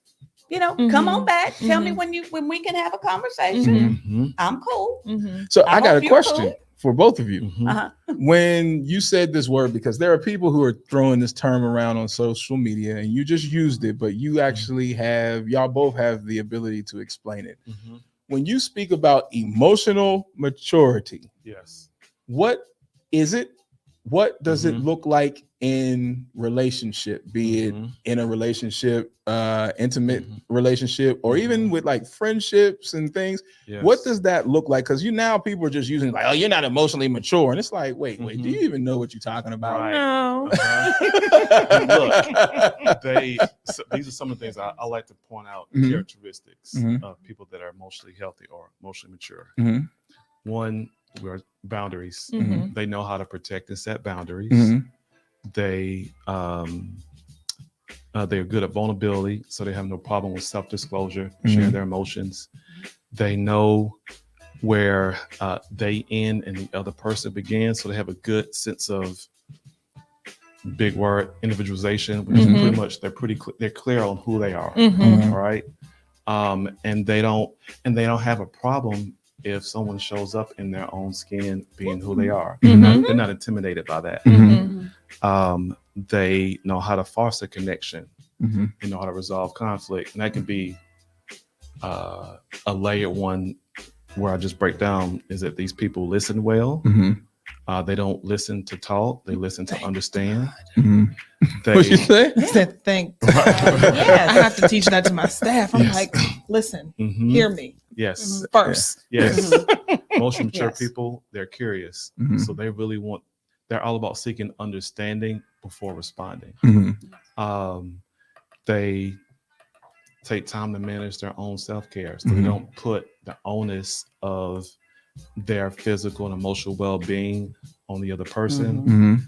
They take responsibility for their own emotions, thoughts, actions, behaviors. And if they have an issue with you, they approach it directly. They don't leave it to guess or indirect or being implicit. They're very direct about what they want to express, what they need from you. Absolutely. So these are kind of characters I know sometimes people can just give a whole list. I like to point out what it looks like. Right. You can see yourself in it. Right. If you separate, oh crap, now I know some people that are not probably emotionally mature in the circle. Right. Just by these characteristics. Right. And I think one of the things that you were talking about, and maybe this can go into more the suffering in silence, knowing where your partner begins and ends, and when you begin and end. And I think a lot of us may overlook that because we start to solve problems that we should be letting our spouse or significant other work through. Like we're there in support, but this is something that you can work through. So what does that look like? And of a woman that was married over what, 30 years? I was married for 36 years. There we go. So what does that look like when you're seeing your spouse working through something, but you know there's really nothing you can specifically do? Is something that they have to. For me, I gave him space to do that. Mm-hmm. I would let him know that I'm here, I'm available, I'm supporting you. Mm-hmm. You know, but Kenneth was a man that needed space because Mm-hmm. he was going to process. Mm-hmm. He was going to process whatever it was. Mm-hmm. And I always gave him a safe place to land. Mm-hmm. And for him, that was, kind of going out. It was, having a good meal. It was making him feel safe enough. Mm-hmm. And he would say whatever he was going to say. Right. And take it wherever it is, Mm-hmm. whatever Mm-hmm. language that is, whatever verbiage that comes out in. Right. And accepting it. Mm-hmm. Mm-hmm. And understand. And, you got to get to know the person. Mhm. Right. Because Right. there's certain things that go on. It can be verbal or nonverbal. And you said Cues. something that was, and I would like for you to add in on Yeah. what I'm about to ask her, or even mention. You told Kim and I, which I found so hilarious. People seen me and Kenneth, and they thought that it was always like this shit. She was like, me and this Negro fought for the first 10 years. Oh my God, yeah. Yes. But I mean, we were like, our friends were like, oh my God, y'all are so fabulous. Yeah. But you don't know what it looked like. Right. Yeah. Right. That, that's 7 to 10 years in it. Yeah. Mhm. Yeah. It was like, oh yeah. Yeah. I will be the first one to tell you, Mhm. the rule, don't let the sun hit your ass coming up. I know that's right. He did it one time. Right. If he Right. were alive, he'd tell you, Right. regretted that shit. Right. You get locked out. You get, you get a whole bunch of X for this. You're not coming in my house. Right. Butter. Right. Right. Right. And he was just like, my house. Oh, it ain't today. Right. Right. Right. I mean, it was a thing. And see, James, so that's where I'm Right. asking about the boundaries, Yeah. even amongst your intimate relationship with your spouse, Yes. because how do you do that when you know, you get what I'm saying? So like you said it, boom, boundary, don't come in here this way. Yeah. But But everybody you don't try have it. that. Yeah, everybody don't have Right. that. You're trying you're trying. Because people trying you, right? They do. So this is why. So this is so funny. So this is what I'm saying. Yeah. Is that a boundary is all about what you're going to do Yeah. Mhm. in response to the other person's behavior. Mhm. Yeah. So that will probably be on the control side. The boundary would have been like, go ahead. If X would tell you, because I give you warning shots. I tell you how it's gonna be. I give you the consequences of your actions. I Do with never that lie what you about will. that. Yeah. I don't lie to you about that. If Xavier was here right now, he'd tell you. Uh-huh. Yeah. I give you 3 shots. I know Yeah. that's I tell right. you, baby, please Yeah. do this, baby. Baby, All right, now please. mama done told you. Now, nigga. Get up and do this. 3rd time. Ass whoopings are going to come in. Because I've given you 2 shots. I've given 2 shots over the bow now. 3rd one, I'm committed. Kids or the husband? Kid was I'm he kidding. tell you Okay, he was scared of me. Because I give you warning shots. You know? I do. I've always given. If my family was here, they tell you. Yeah. I give out warning shots. Yeah. Yeah, you was firecracking your film, I can tell. Oh yeah. Yeah. I'll be like, baby, please. Yeah. Please don't Yeah. make mama do that with the kids. Don't make mama do this. Don't make me do this. Don't make me do this. Because I'm an I don't old want to do this. fashioned- Right. Make it. I don't want to. Why you? And then afterwards, like, why you make mama do this to you? I didn't want to. I told you, baby. Just Why do you what set yourself I up? asked. Yeah. Yeah. So this is So this is why I say the boundaries help you protect your peace. Mm-hmm. Is because if you have to waste your energy if you have to whoop his tail after the 3rd time. It's Right. sad. It's sad. And you gotta lay hands on them. Yeah. And that's just too much energy exerted. Yeah. I'm spent. You're spent. You're spent. Yeah. And you just like, but you feel better. I'm sorry, you feel better. You do, but You temporarily do. until you do it again. No, I feel better. You feel better. I do. You know. So this I is do, actually because bringing we a good come point. to conflict resolution. This We've okay. This is good. Yes. So go ahead. No, go ahead. Okay, I'm with you. Y'all Let's go. watching our conversation. Yeah, go ahead. Yes. So this is a difference. You do have short-term pleasure. I'm not gonna lie to you, say it feels good to weep somebody's butt if you told them not to Because do it's this. built up for quite a while now. Yes. And it it's a release. I mean, I'll be the first one to tell you that. So it's a release. Absolutely. But what happens is you forfeit the repair. Oh no, they repair. They- No, sir. No, sir. No. We have a corrective behavior going on. No, and they remember. No, I've only had to lay hands on my child, on either one of my children, maybe once or twice, because I do. I'm impressive. I do. That's what I was asking. I was like, are we talking about Kenneth or Xavier? No, Kenneth was harder. Kenneth. Okay. Yes. No. That was a whole different type of corrective behavior. Yeah, okay. Yeah. That's what we're talking about. You're talking about but interrelationship, right? Yes. Okay. But did the son ever catch him again? No. I know that's so right. this is But it was a conversation, because afterwards, after all the tempers have calmed down, and I've let you back in the house, but we both have to have a cooling off phase. So you have to have the cooling off. Yes. So there end up choices that we end up choosing sometimes. Yeah. And we don't always realize which one we're actually settling for sometimes. You can either choose to have compliance or you can either choose to have connection. You can't choose both. You can get the person to comply, so they may change their behavior, but it doesn't guarantee the connection. Yes. But see, that's why you have to follow up. See? You better plead your case. I whooped their ass and they love me. Well, because you have to follow up. Because in the whole conversation, Did you understand why I did She- what you did? She was I want you to battling them. understand. She was battling them men in the house, understand boy. why I did. Right. Now this is old, Southern, upbringing. Yeah. Do you understand what happened? You understand why we had to do this? Yeah.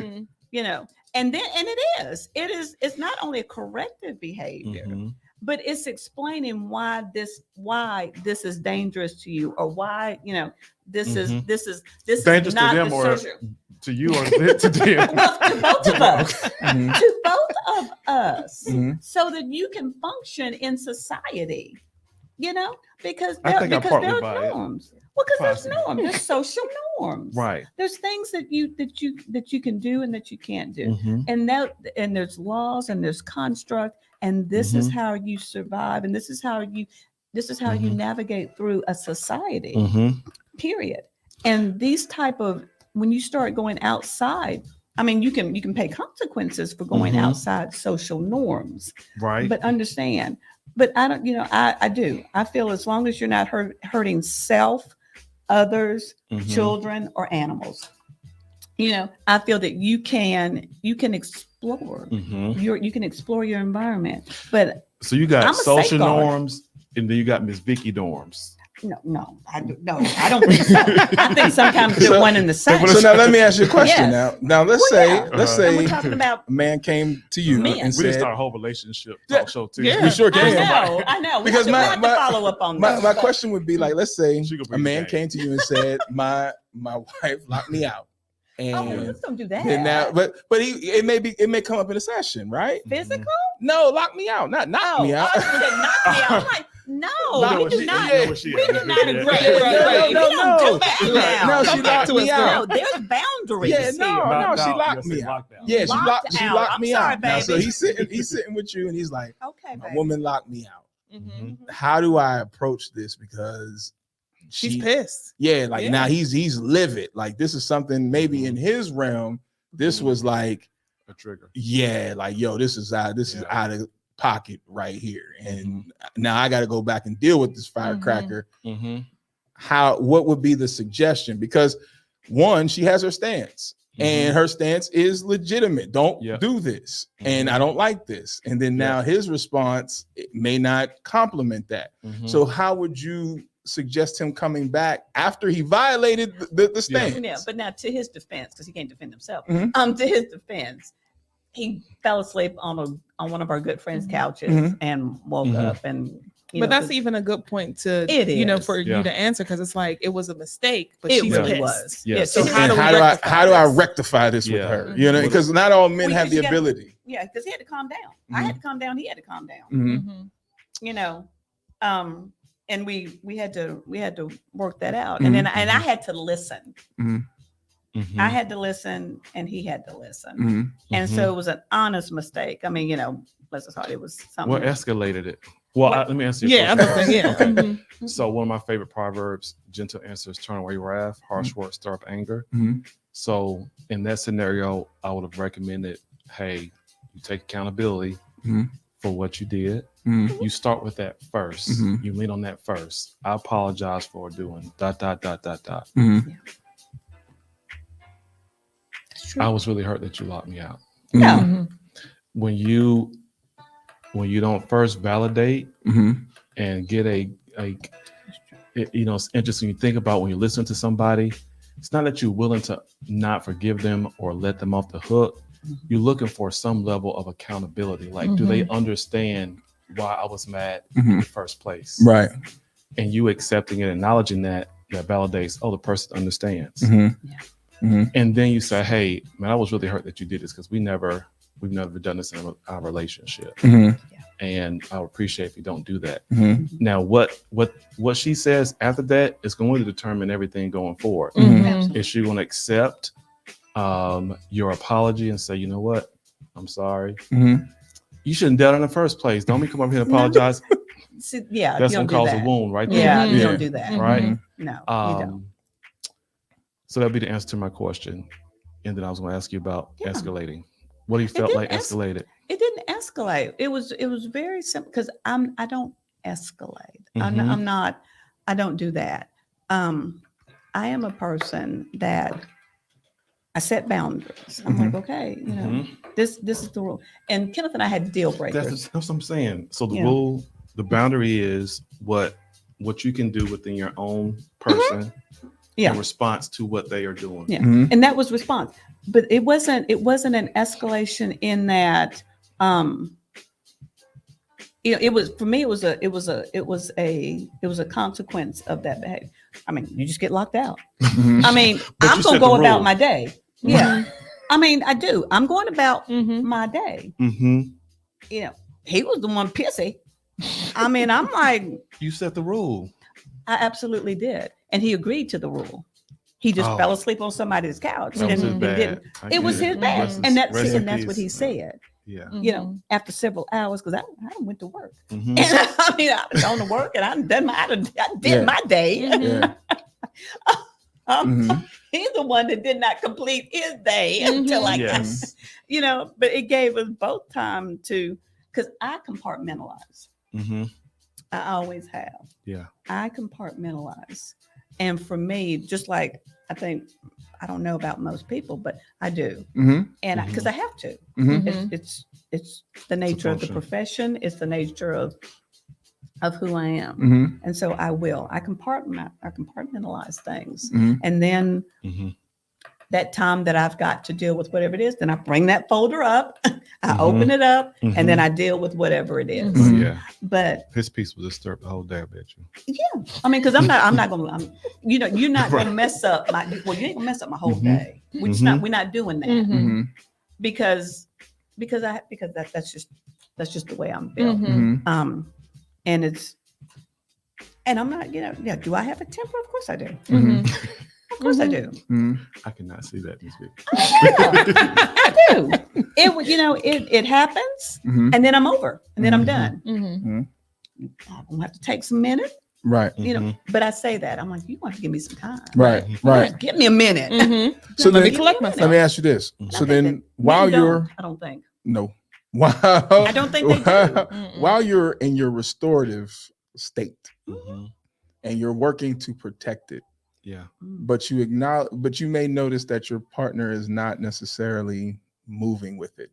And you've set your boundaries, but it's just now your home is not, it's in disarray. Shambles. Yeah, your home is in disarray because Yeah. you've begun to change. Yes. Is this, I don't like the term when people say I fell out of love and all that. I love you, but I don't love you. But when we start noticing that branch growing in another person and it's separating a little bit, because now I am clear and now I am seeing and now I do want different, but you're not moving with me. Yeah. How do you have this conversation when you still love the person, you still want to be with the person, but they're not adjusting to the clarity and the restoration? Yeah. Growth always, when I say it, growth is the upside of growth is that you have peace, you have clarity, you're able to move with freedom. What I call the backside of growth is that it forces you to sometimes make the most uncomfortable decisions to protect it. And that's often what happens. You alluded to,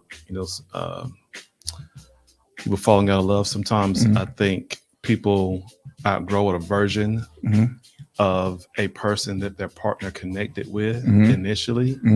And now that version of themselves no longer exists, the partner doesn't know how to connect because they met you 10 years ago and you've evolved, you've grown, you've matured. And they're like, man, and this is where people can kind of get manipulated. It's like, you've changed. You're not the same person anymore. And instead of saying, no, I ain't changed, you're right. I have. And I want to figure out what we can do about that. Right.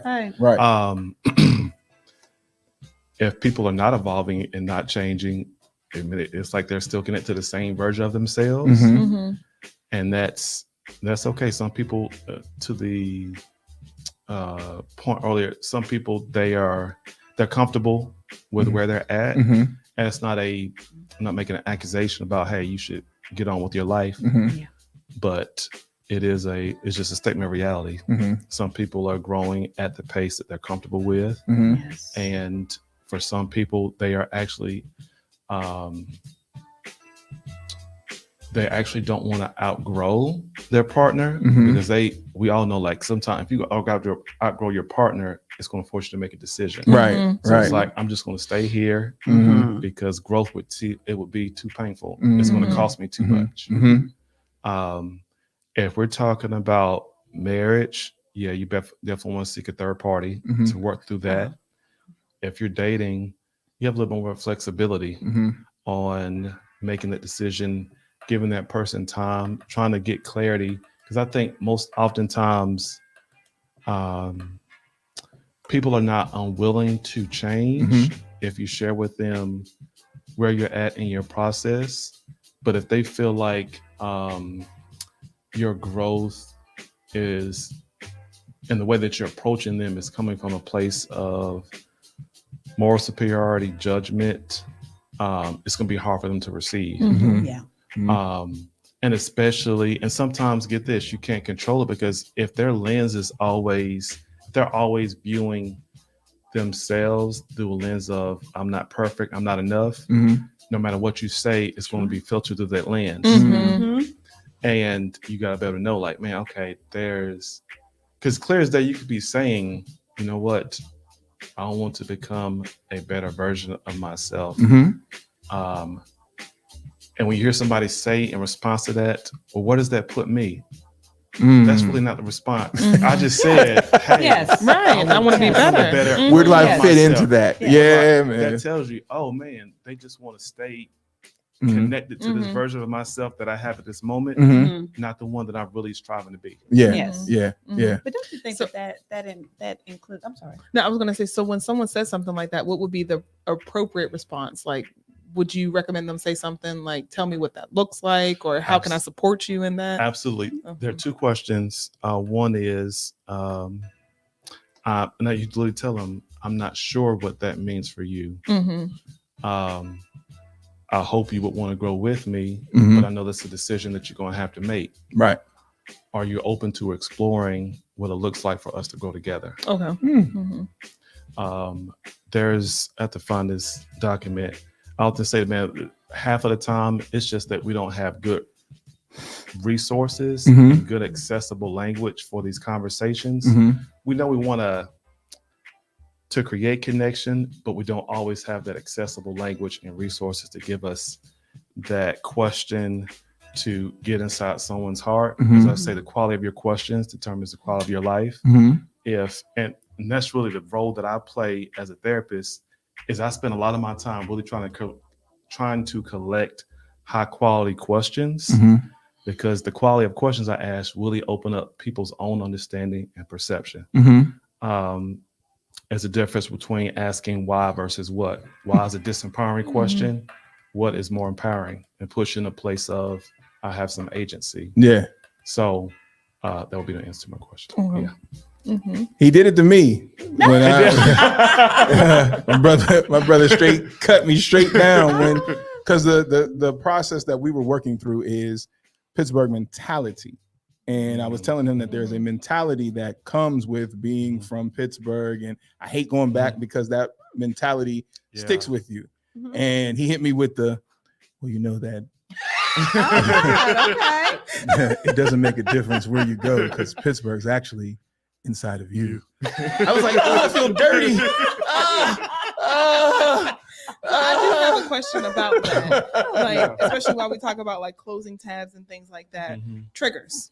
Yeah. You know, because that's something that you can please let, our audience know. First of all, do triggers even exist? And then when they arise, what does a person do?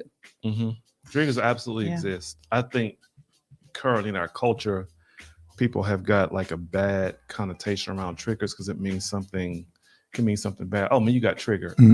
Triggers are a part of human life. Triggers remind us that we have history with something. We have history with people. We have history with experiences. So triggers are normal for one. What was the second part of your question? What to do about them? Yes.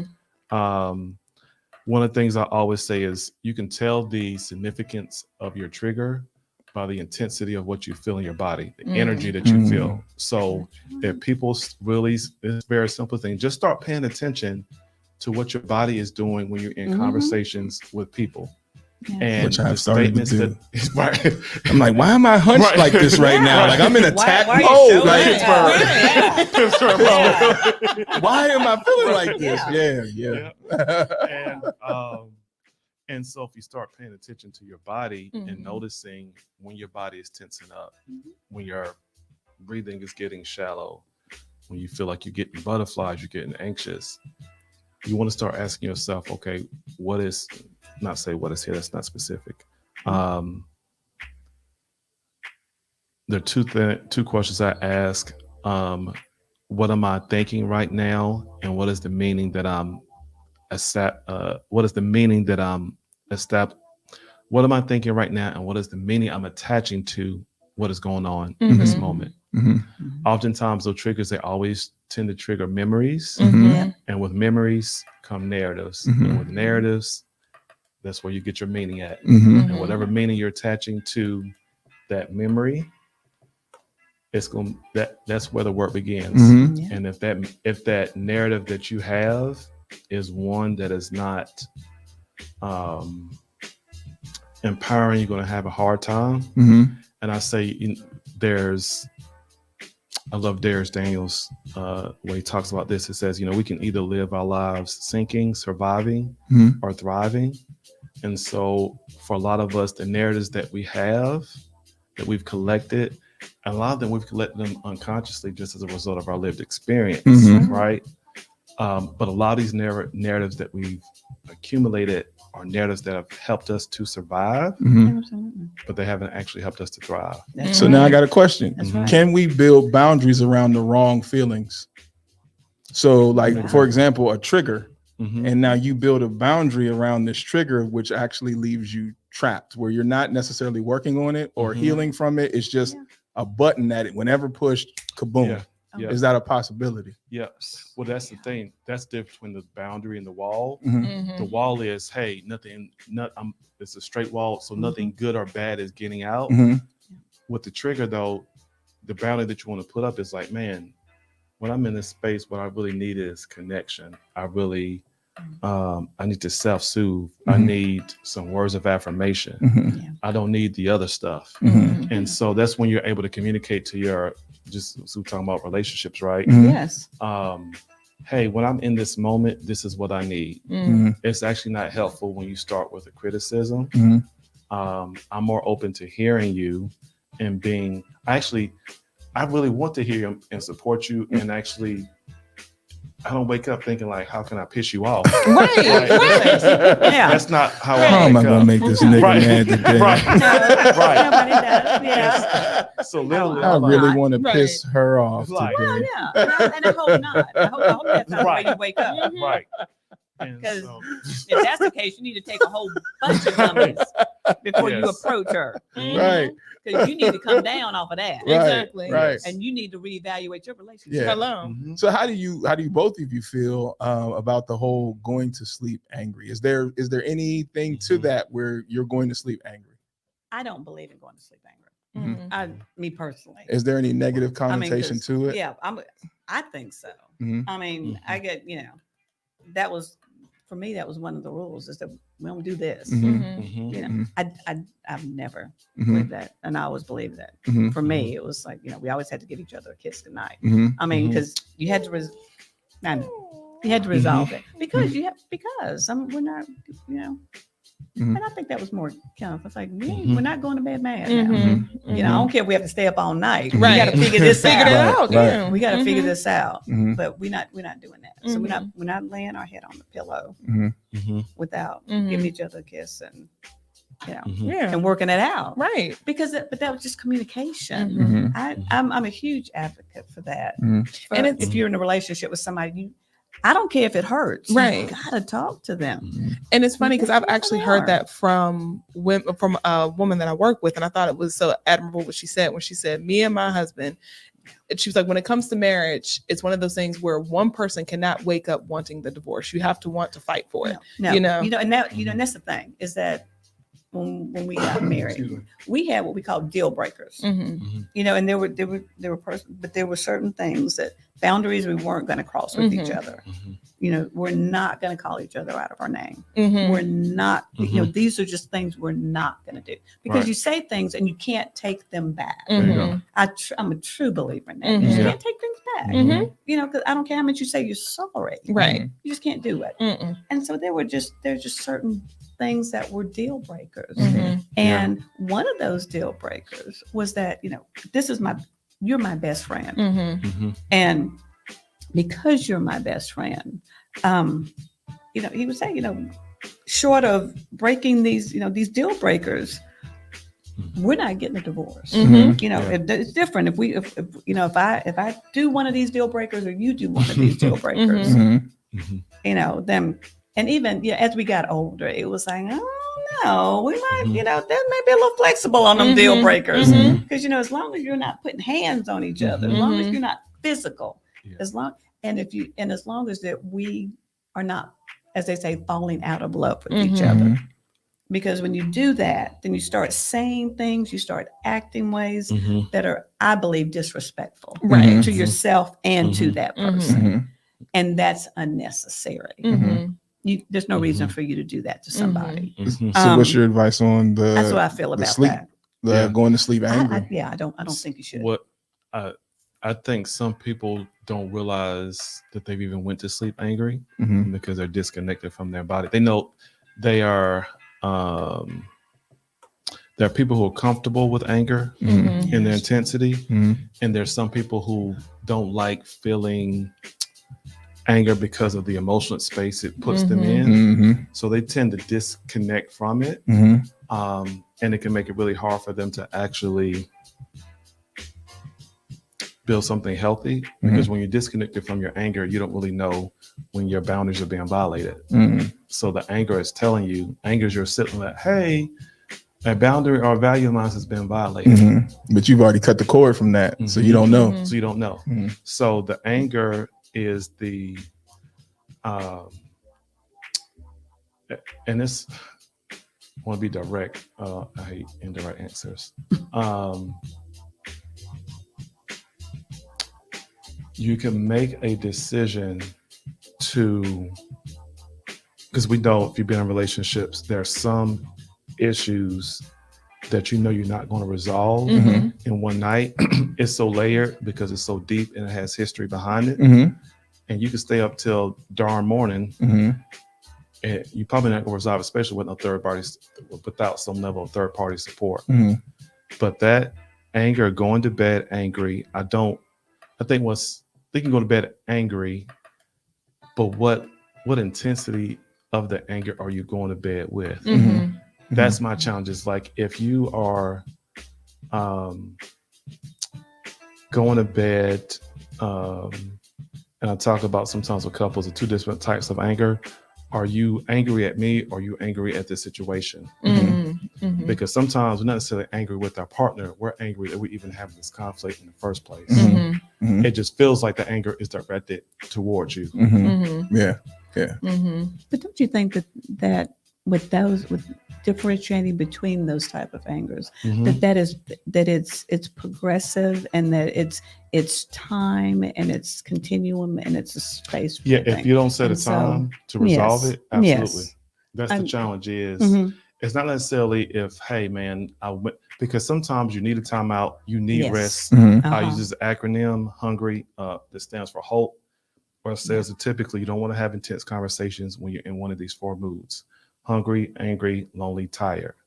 So if you're in one of those four moods, you've had 10 hours at your job, you worked, came home with the kids, you actually don't have the emotional capacity to even have the conversation. So you may go to sleep a little bit angry, but wake up feeling rested. You may still be very angry, but you have the emotional capacity to actually have a conversation. I had to learn that. Absolutely. I had to learn that about my partner now, because she would say that, like, I don't have the capacity. And I'm like, I don't understand why you don't have the capacity. Right. Like, what's going on? Like, what are you talking about? But it was literally, she was like, I can't process this conversation at this time, and we got to come back to it.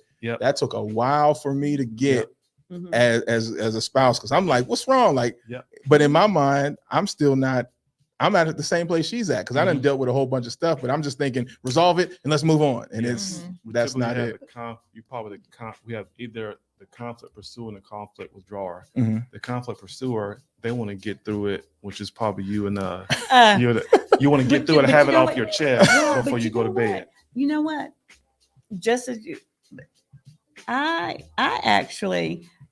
only have the bandwidth for so many hours of the day. If you, I mean, truly, if I've just come off of a 12 or a 16-hour shift and come home, I'm very honest to say, look, I know I don't want to talk about we got something to talk about. I don't have it. I'm spent. And and that's why I talk about, the bandwidth and the continuation, the continuum is that, yes. Am I angry? No, because I'm too freaking tired to be angry at you right now, because that's a lot of energy. I got to spend a lot of energy being pissed off at you, and I just don't have it in me to do that. Not that we've resolved the issue. I'm not mad. I'm not going to bed mad at you, because I know there's something going on, but I'm just too fucking tired to deal with it right now. And I've acknowledged that. I'm like, look, boo, I know we got something to work out. I'll be back. I'll be back with you here in a second. But I just, I've just come off a shift. I'm tired. I'm spent. And that may be, Friday night, I'm off, you're off. And actually, Friday's there never was a good time. Usually, honestly, it was Saturday, and we're going out. We're going to, we've gotten up. We're cool, but we still needed to have this discussion. Am I pissed? Yeah, I'm still pissy at you. I'm still a little salty. You're a little salty at me. We're going to go out. We're going to get something to eat. We're going to, do what we need to do. You need that connection to regulate yourself so you can actually have a conversation. And see, I ask these questions because I feel like when you're in your restore period and you're starting to feel refreshed, especially in relationships, which is why I'm focusing on relationships so much, the other person with the lack of communication has no idea where you're at. And I feel like it can just totally knock down the foundation of what you're trying to build. And so when you guys are both speaking about communication and how important it is, no matter if you're angry, because guess what, I don't have the energy no more, or the identification of, let me just start by saying, so that you can bring down a person's angry, like that level of anger that they possess. And the reason why I'm trying to go that route is because when we're talking about restoration, how would you talk about somebody who may end up getting reset? You see what I'm saying? So like I'm restoring, but then now because of these things that I have not even thought about doing in my restoration period, I fell back. And now here I am back at square one again. So if you guys could speak to just like the process, because like you said, it's a journey, but then also not getting stuck in the old you because you think, well, this is just how I am. What I was doing wasn't me. This is me because this is what I ended up resorting back to. Yes. Go ahead. Man, that's why I say the community is the biggest part, the connection, because you need somebody that can reflect that you're in at least some level of close proximity to you, for them to be able to observe and reflect back to you. Hey, man, you were going to the gym for the last 3 months, and these last 2 weeks, I know you just came straight home. You've been off your, you've been playing games. Like, hey, what's going on? And sometimes you won't even realize how long you were in that autopilot. Right. And so that's why the community is really important. The other part of this, and this is kind of one of those ones where I would say it takes a lot of self-awareness. Because I don't see, hopefully in that restore period, you've expanded your level of self-awareness for you to be able to recognize, hey, when I'm off my routine, when I see how you're observing how your thinking is unwinding. So I say, we can be observer of our thoughts, compassionate observers, or we can be critical judges. The goal is hopefully that we can increase our capacity to observe our thinking, because you can't change a behavior if you haven't identified the thoughts that are driving it. And so when you get that level of self-awareness, it starts right here. As I say, you get your head out first and then your body follows. That's true. Head out first and your body follows. So that connection, that community piece, and then paying attention to your thinking patterns, literally observing yourself. Almost like an out-of-body experience, just watching how you show up. And you need to bring those things, process them with your therapist, and in a safe space, obviously with your spouse or your partner. But those are the only two ways I know that we can really stay on board, which is why, I tell brothers, let's say you think about this, we have sisters, our sisters are graduating college at a higher rate than us as brothers. They are starting more businesses than us. Yes. And I said, a big part of why that is, they have community. Black Girl Magic. What do we have? Brothers don't have anything. That's right. And it's not that they are going through. Nigga, you'll be all right. That's all we hear. You be all right. You be all right. And it's not that they're not facing challenges. In a lot of ways, they're facing more challenges than we are.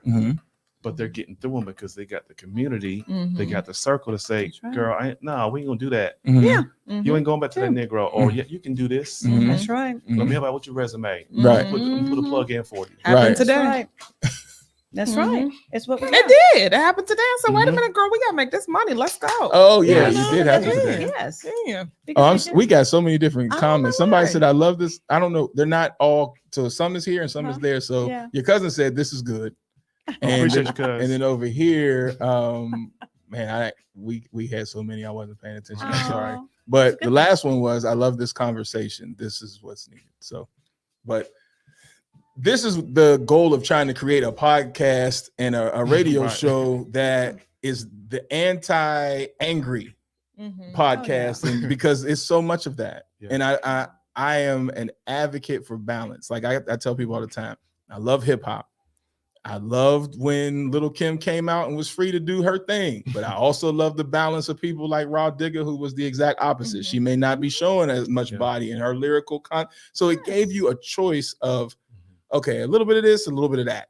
I could take NWA, but then I also had Tribe Called Quest. Right. You know what I'm saying? So, Yeah. but now it just seems like everything is so monolithic that's being fed. Mm-hmm. You know what I'm saying? And to where we have to research the other stuff, and it's not just like red pill or blue pill. And we got so many folk therapists No. out here, people who ain't never took a psych 101 class in their life, but they just because they everybody said wants your one job, thing, bro. They said one thing Yeah, that was right? profound among their friends, and they're like, "Well, I'm gonna start, going live." No. No. Damn it, no. Okay, No. leave it to the professionals No. because y'all be hooting and hollering on your car, talking to people, and don't know what the hell you're talking about, or you're regurgitating what it is that you've heard from an actual professional. Yeah. Let's leave it to the professionals, the ones who's actually gone through and done the work and know what they're talking about. Leave it to them and stop listening to people on TikTok just because they got followers and they just yelling at us. Stop this. Right. Stop. Yeah. We definitely want to debunk that. And I'm say sorry, no. y'all. I done held y'all Just past say the no. time. It's 8:16, but Okay. I wanted to It's touch. actually 8:20. It's 8:20? Mhm. Oh yeah, it's 8:20. I'm sorry. Mhm. But I did want to tap. I don't have one either. Right. I wanted grown. to touch base Right. with just a little bit of I'm next week, where we're talking about just new beginnings, Yeah. which is living your best life, a clear mind, with a clear mind and an open heart. Yeah. And it's funny because I got a message from my fiance where I don't know if you may have seen it, where it's black men frolicking. I love Like now it's just this thing where One just of my colleagues sent me that. I love that. Frolicking man. Yes. I love that. So this is going to be like a frolic situation here, Yes. where we just talk about what it's like to have that open and clear mind. Because the one thing I will say is thank you, because the work that you're doing with me, and thank you because the ability to create clarity You to saved even lives. I keep telling you. Well, that. we You save both lives? save lives. go. And, I bring you down. yes, Get your balance. yeah.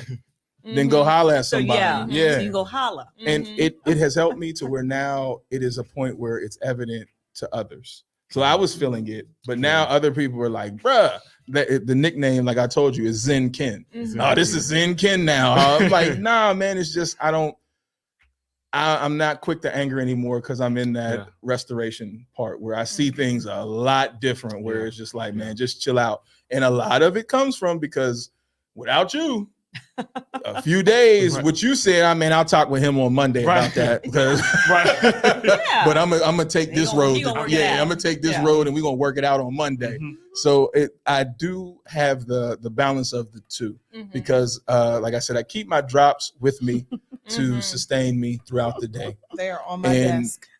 when I do need that good sleep, I have been taking more of the Delta 8 to get a good rest because my mind is running, trying to close tabs. And like you said, trying to find places to store what I went through for the day. And so sometimes I need to come down. So because I need to come down and allow my body and mind to rest, it's okay to use the CBD products yes. to do so. And there's no THC in any of these products. So I always say it's a less little. than 0.3 THC, Right. because there's Yeah. no plant. Yeah, You know, you can pass a drug the test. hemp plant. Yeah. The hemp plant, yes, is And- 99.7% Yes. CBD. And there's a whole thing I mean- here, y'all. So for example, muscle tension for me, Oh, because God, everything yeah. is in my shoulders and my back. Mhm. I use the roll-ons and I use the salve. Yeah. And there's also a lotion as well. Mhm. Yeah, there is. So you can create your own dynamic with this. You know what I mean? And a part of the CBD, and the reason why I'm doing these two together is because for me, especially for those who see a difference and be clapping on here when I tell y'all I didn't knock nobody out, Mhm. No. these two together have been helping me along the way. And I would be honest in saying that if I didn't have both, I wouldn't have the balance, because the CBD allows me to have the clarity to be able to think and say, all right, I need to journal this when I go see It James. I need to does. start talking about this. Without it, my mind would still be firing that fire. And for me, I don't have the tools myself to be like, all right, brain, stop. You know what I mean? So go to thehealingconsultant.com Yeah. and try, get a blend and figure out what works for you. Everybody is different. Mhm. Yes. I mean, I think that's the important thing. For me, it's always been a holistic approach. Mhm. Mhm. Never. Yeah. I've always preached this. I will continue to preach this. Mhm. It's just we are not monolithic. We are not just one dimension. Right. It takes when Hillary said it takes a village. Mhm. She's right. It Yeah. takes a village. Correct. For you to get through this thing called life, Prince. Mhm. This thing called life. Because life it's hard. Mhm. And it's kicking my ass. I don't You know gotta about you. Mhm. and have a quality of life while you're doing it. Right. Mhm. And recognize that. And I've always said that it's not monolithic. Right. Your life is not that. You don't live that way. Right. But you got to get yourself some tools Mhm. to get to do it, and not only get through it, but to thrive in it, And enjoy to it. do it well. Yes. I always say, do you, but better. Yeah. Mhm. I mean, just whatever that is, Mhm. you know. And this, this can start your journey. Mhm. This can bring you down Mhm. without getting high Mhm. and without getting fucked up. Let's just be honest. Right. Because Yeah. that's the non-professional part of Yeah. me. Yeah. Yeah. But yeah, Mhm. to not have high concentrations Yes. of THC. Yes. And then Mhm. you can incorporate Yes. the other, the tools, Absolutely. the adaptability So to how- deal with your life. How would you like to close, sir? Just a reminder for people that this work takes time. Mhm. Do not try to rush to do it. Mhm. The challenge of people when they get motivated who are listening to the series, I'm gonna do this, Mhm. and the motivation is good, but I want to remind you that transformation takes time Mhm. because it's working its way from the inside out. Mhm. And took you think about this, if it's taking you 36, 37 years to get to this point, Mhm. don't think it's going to take 1 week to unravel it all. Right. Mhm. Right. But it will be well worth it once you're on the other side, Yeah. experiencing that version of yourself that you've never met yet. Mhm. It's a game changer. It is. I gotta believe. I promise you, me and that new dude is shaking hands. Like, Shaking man, hands. where you been? Kim, anything to close? We're back at this tomorrow. Yeah. So yeah, I told y'all Thursday that we were going to have the lawyer. She is going to be next Thursday because she has a case that came up that she has to be in court. Okay. So she said next Thursday she'll be free to handle our questions virtually or in person. Not quite sure, but she will be here. So get your questions ready. If you have questions about divorce rights, custody rights, any of that good stuff, just get ready. So she won't be here tomorrow. So we got to hold it down Tomorrow's tomorrow. just us. Yeah. Ba-da-ba-ba-da-ba. Yeah, tomorrow we got to hold it down by ourselves. But she did say next Thursday she's not leaving us hanging. Next Thursday she'll be here. Okay. Awesome. All right. So I want to thank everybody for all your Yes, comments because there thank was you. so many. I am so sorry, guys. I don't know why they won't pop up in here. StreamYard's tripping. Okay, but there was, and hopefully we can get to them. So if there's any specific questions that you have for either one, I'll make sure they get them. And then we will see you tomorrow. And don't forget to make sure you tune in next Wednesday. But you're going on vacation, right? Yes. Yes. Okay. So, 2 snaps in a circle. so Yeah. self-care will be happening. Hawaii, right? Self-care. Self-care. We talked about yes. that. Self-care You will got be to do some happening. self-care. Yes. Mhm. It'll be So, happening all day, every day, 24/7. so Auntie V won't be with us next week, but that's okay. Auntie V will be showing up. But unless For you want herself. to, unless you want to go virtual and And show will. us the good time For that you're herself. having. I can't be responsible for what's on air after that time. Can't God be willing, responsible for that. we'll be here tomorrow. Yes. Everybody have a good night. TDS Radio, our voice, our culture. Peace.